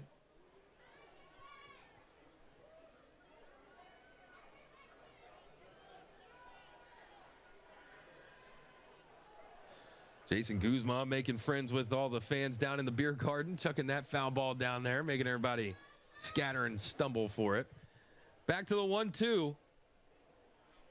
Off-speed pitch catching the inside corner for strike number 3. Galino not a fan of that call, and I'm sure he'll talk a little bit more about it when he comes back out to the plate. For the top of the 9th inning, 5-2 the score. And for Staten Island, it'll be 2-3-4. Motter, Sandoval, and Dunnan when we come back for the top.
Ferryhawks 5-2. I'm Jordan Nicewarner with you as we start to wind down the official grand opening of Meredith Park. New pitcher on the mound for the Boxcars is number 8, Enrique Santana. He'll be facing Tyler Motter, Pablo Sandoval, and Joe Dunnan here in the top of the ninth. First pitch, fastball at 94 miles an hour, missing low and away. Enrique Santana takes over for Dylan Sabier, win an inning, giving up 2 hits, 1 run. That was earned. No walks, no strikeouts. Here's the 1-0 to Motter. Sound like a broken bat jam shot to left field as Pugh will bring that one in for out number 1. Motter, he's been the hottest hitter in the lineup for Staten Island in this series, but tonight, Boxcars pitchers doing a pretty good job containing him a bit. He had a base hit back in the 3rd inning, but a ground out, a strikeout, a fly out, a walk has been the rest for Motter, and now on to the third baseman, the 3-hole hitter, Pablo Sandoval. First pitch swinging as he takes that right back up the middle for a hard line drive base hit with a 1 out for Staten Island. All Enrique Santana can do with that one is duck. Joe Dunnan. That's the first base hit of the night for Pablo Sandoval. Joe Dunnan up now. He struck out in his last at-bat. He had a base hit, later came around to score in the 5th. He also had a base hit back in the 1st inning. He's 2 for 4 on the night. But 1 out, and if you're looking to find a double play area in this lineup, well, this would be it speed-wise. Good runners out on the base paths and a ground ball. Sepulveda diving and a little late to that one, so they get the ground ball, but a well-placed ground ball by the first baseman, Dunnan, keeps the inning rolling with 1 out and runners at 2nd and 1st for Staten Island. Now batting, Nate Scanlon. Back-to-back base hits for the Ferryhawks. Nate Scantlin, 0 for 2 on the night. Strikeout in his last at-bat. Hit by pitch in the 5th. Reached on a walk in the 4th, and in the 1st, he lined out to Sepulveda at shortstop. Still got a double play opportunity with 1 out for Santana and the Boxcars. First pitch to the center fielder. Fastball up and away for ball number 1. I would expect to be seeing the closer for Staten Island making his way out once we get to the bottom of the inning. Brian McKenna looks to be him warming up down in the Staten Island bullpen. The 1-0 to Scantlin. Another fastball up and away for ball number 2. Santana, he can really reach back there and fire a fastball down the pipe. 95 miles an hour is pretty much where he'll stay with that fastball, but he's got an off-speed pitch that can get down into the low 80s, and my goodness, it's made some hitters dance already this season. The 2-0 to Scantlin. That fastball staying up. Now 3-0, 1 out. The score 5-2. The Boxcars, they've hit the ball better today than they have so far in this 6-game series, this being game 4 of the 6-game series. But at 5-2, you want to keep that deficit there and let 1, 2, 3 the lineup try and get something going in the bottom. The 3-0, fastball catching the outside corner for strike number 1. The Boxcars faithful still sticking around the ballpark. Of course, fireworks at the end of the night. A beautiful night for baseball here in the Hub City. The 3-1 from Santana. Fastball fouled down the third baseline, and it'll make its way down to the Mendel Schmidt Beer Garden down that way. But Santana able to work his way into a 3-2 count.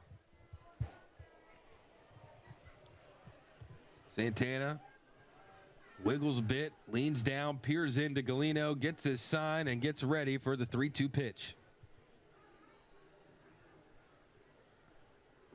That fastball is low for ball number 4. Bases loaded for Staten Island in this 5-2 game in the top of the 9th inning.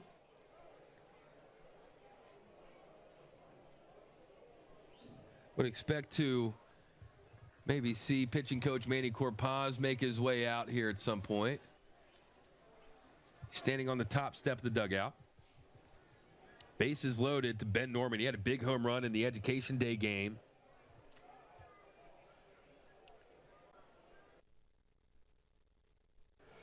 He swings on the first pitch. That one's high into the night sky and will get over the right field wall for a top of the ninth. Bases clearing grand slam. His 4th home run of the season for Ben Norman. And my goodness, that one was a no-doubter off the bat as it vanished into the bullpen. As that'll move the score 10-2. Or apologies, 9-2 in favor of Staten Island in the top of the 9th inning. What a shot by Ben Norman, my goodness.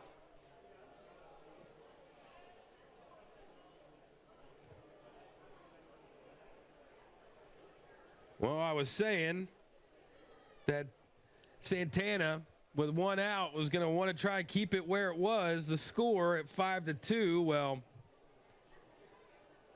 one mistake pitch to a good hitter in Ben Norman, and, well, that'll start to change the pitching plan a little bit for the Boxcars. And the hitting plan, that's for sure, for the Boxcars in the bottom of the 9th. Still 1 out, 0-1 to the catcher Brooks. That fastball way up and in at 95 miles an hour. Just getting out of the way of that one was Brooks. Brooks is 2 for 3 on the night.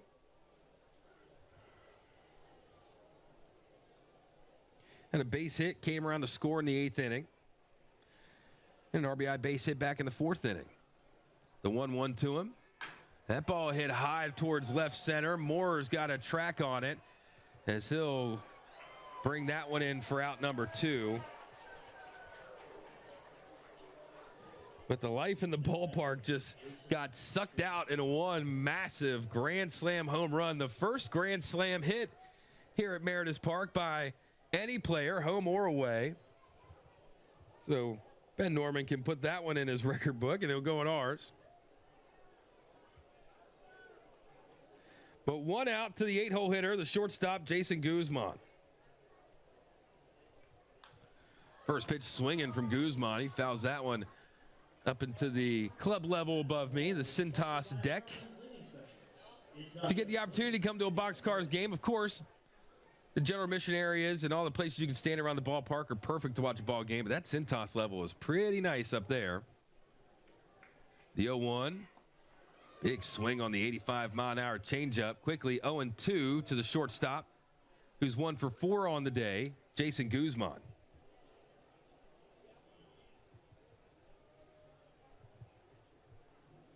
Santana gets his sign from Galeno and comes set. The 0-2. Check swing. Did he go? No, he didn't, said the umpire. So what Santana thought was strike 3 keeps the inning alive. 1 ball, 2 strikes, 2 outs.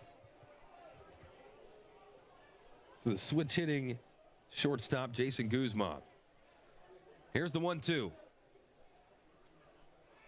Fastball well outside.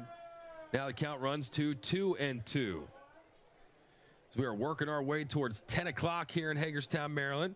The game was initially scheduled for 6:30. Then it got pushed back to 6:45 for the opening ceremonies. And the opening ceremonies took a little bit longer. And we got started 4 minutes before 7.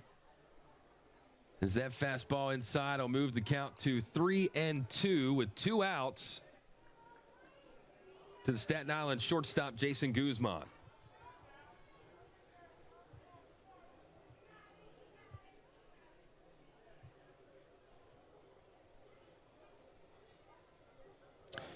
And here's the 3-2. That ball hit high towards the outfield.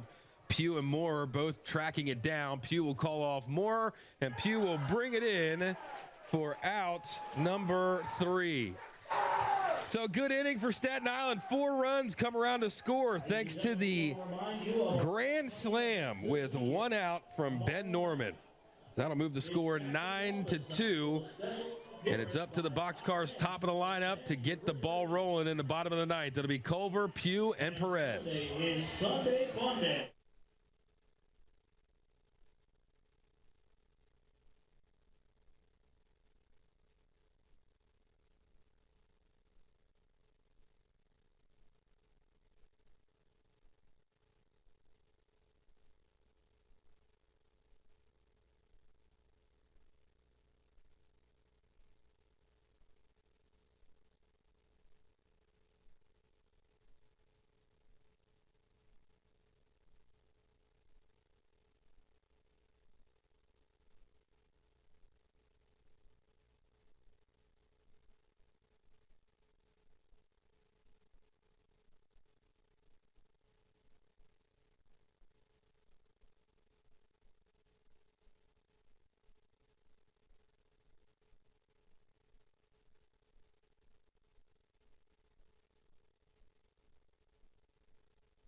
And welcome back to Meredith Park for the home half of the ninth inning. It is the bottom of the ninth. What a spectacular top of the ninth it was. 4 runs came around to score for Staten Island thanks to the grand slam home run from Ben Norman with 1 out. But it'll be up to the top of the lineup. Cito Culver, Brandon Pugh, and Yuri Perez to get the ball rolling here, down 9-2 in the bottom of the ninth. First pitch is strike to Culver. Second pitch swinging through a 95-mile-an-hour fastball for strike 2. New pitcher on the mound is Robbie Baker for Staten Island. Jimmy Sheffrey went 1 inning, gave up a hit, struck out 1. The 0-2, whoa, big time 86-mile-an-hour changeup starting in on the hip and then breaking right back into the zone. Out number 1. Not much that Culver could have done with that pitch.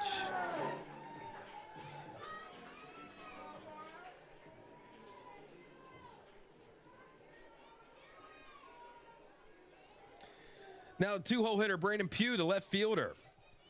He's 0 for 4 on the night. Reached on a fielder's choice. Also struck out. First pitch to him from Robbie Baker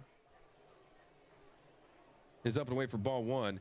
Sheffrey went 1 inning, gave up 1 hit, struck out 1, and Robbie Baker, the 6'1", 211-pound, hard-throwing righty out of Atlanta, Georgia, throws ball number 2 to the 2-hole hitter, Brandon Pugh. Was expecting to see McKenna out on the mound to close things, but with that 4-run top of the ninth, they'll give McKenna the night off for closing duties. The 2-0, just catching the inside corner for strike number 1. Pretty good frame there from catcher Brooks, bringing that one back into the strike zone. Here comes the 2-1 from Baker. Foul tipped right in and out of the glove of Brooks. Brings the count even to 2-2.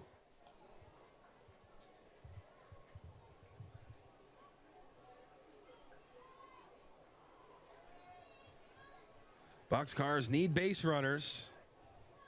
They need them in a hurry. 2-2. That fastball well inside at 92 miles an hour. Pugh's got some speed. He's not afraid to use. He hasn't had the opportunity so much to use it today.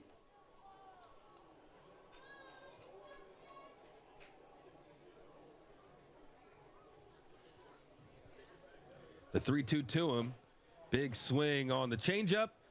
And that will be out number 2. Back-to-back strikeouts for the Boxcars here in the bottom of the ninth.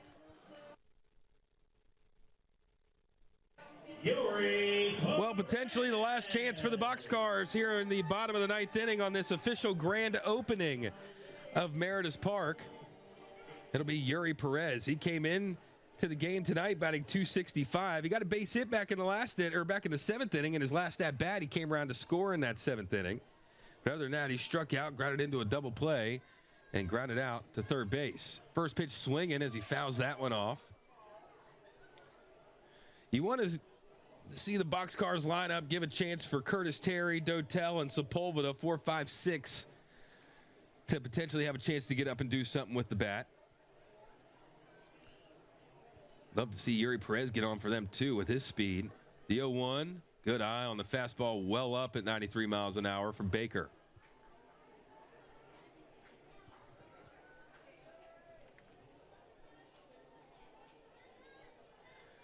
Baker, this is his 7th appearance out of the bullpen. He's 1-0. He gets strike 2, 2 outs to Yuri Perez. And 5 1/3 innings pitch. He's only given up 2 hits. He's walked 1. And he struck out 3. That was coming into the game. Now make that he struck out 5 on the year. 1 ball, 2 strikes, 2 outs to Yuri Perez in the bottom of the ninth. He held off on that high fastball. As Baker looking at his fingertips after that one too. And of course, I talked about this at the beginning of the game, but the starter last night for Hagerstown, Nick Trabacki, he left early with a blister on his finger. I think these baseballs, the laces still a little new, a little sharp. Here comes the 2-2. Broken bat hit towards the right side. Mater is going to pick it up. A quick throw over, gets the speedy Yuri Perez out for out number 3. And that'll do it for the Boxcars here in Game 4 of this 6-game series against Staten Island. Step aside for a few seconds. We'll get final totals here. We'll wrap things up and get out of the way for fireworks night here at Meredith Park. And again, thanks to those of you tuning in for the first time on Flow Sports. On the Flow Sports app, we were the Flow Baseball Game of the Week, the free game on Flow Sports. So if you tuned in for the first time, catching some Hagerstown Flying Boxcars baseball here at Meredith Park, appreciate you tuning in. And again, the final score 10-2 in favor of Staten Island. We'll get your totals and be back to wrap things up.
Welcome back to Meredith Park. The Boxcars fall to Staten Island in Game 4 of this 6-game series here against the Ferryhawks for the Flying Boxcars at Meredith Park. Final score 9-2. Staten Island 9 runs on 11 hits, 1 error, left 7 on base. Hagerstown 2 runs on 6 hits, no errors, left 9 runners on base. The winning pitcher moving his record to 1-1 on the year for Staten Island is Mark Fiello. And then the losing pitcher for the Boxcars moving his record to 1-2 is Parker Markle. The attendance tonight, 3,773 on this official grand opening at Meredith Park. Some of the highlights for the Boxcars: the solo home run for Curtis Terry, his 6th on the year back in the 4th inning. Looked to have been what was going to be the spark for the Boxcars to keep things rolling, but things kind of fizzled out a bit until the 7th inning when an RBI double from, well, Curtis Terry brought Yuri Perez around to score, and then that was it for the runs for Hagerstown tonight. But looking at the scorecard for Staten Island, they were able to spread runs around throughout the whole game. 1 in the 1st, 1 in the 4th, 2 in the 5th, 1 in the 8th, and then 4 in the 9th, all by way of one big swing from the left fielder Ben Norman. The first grand slam hit out of Meredith Park as he played it himself, Scantlin, Dunnan, and Sandoval. Again, the Boxcars fall here in Game 4. And their record will now move to 6-14. And Staten Island will remain in the top spot of the Northern Division at 12-7. The homestand continues for the Boxcars as we head into the weekend. Tomorrow night is a big night for office fans. It's back to the office night with Bob Vance of Vance Refrigeration. He's going to be here in attendance. Then on Sunday, it's Sunday Fun Day with an ice cream bowl helmet giveaway. So again, thanks to you that have stuck around on the Flow Sports app. It was the Flow Sports Flow Baseball Game of the Week, the free game of the night on Flow Sports. So for those of you that were watching Boxcars baseball here from Meredith Park for the first time, thanks for sitting in with me on this rainy and windy and somewhat frustrating day for the Boxcars, but nonetheless, any day at the ballpark is a good day if you ask me. Once again, the final score 9-2 in favor of Staten Island. First pitch 6:30 tomorrow night right here at Meredith Park, and I hope to see you here on Flow Sports. Again, I'm Jordan Nice Warner from Meredith Park, and I'll talk to you tomorrow.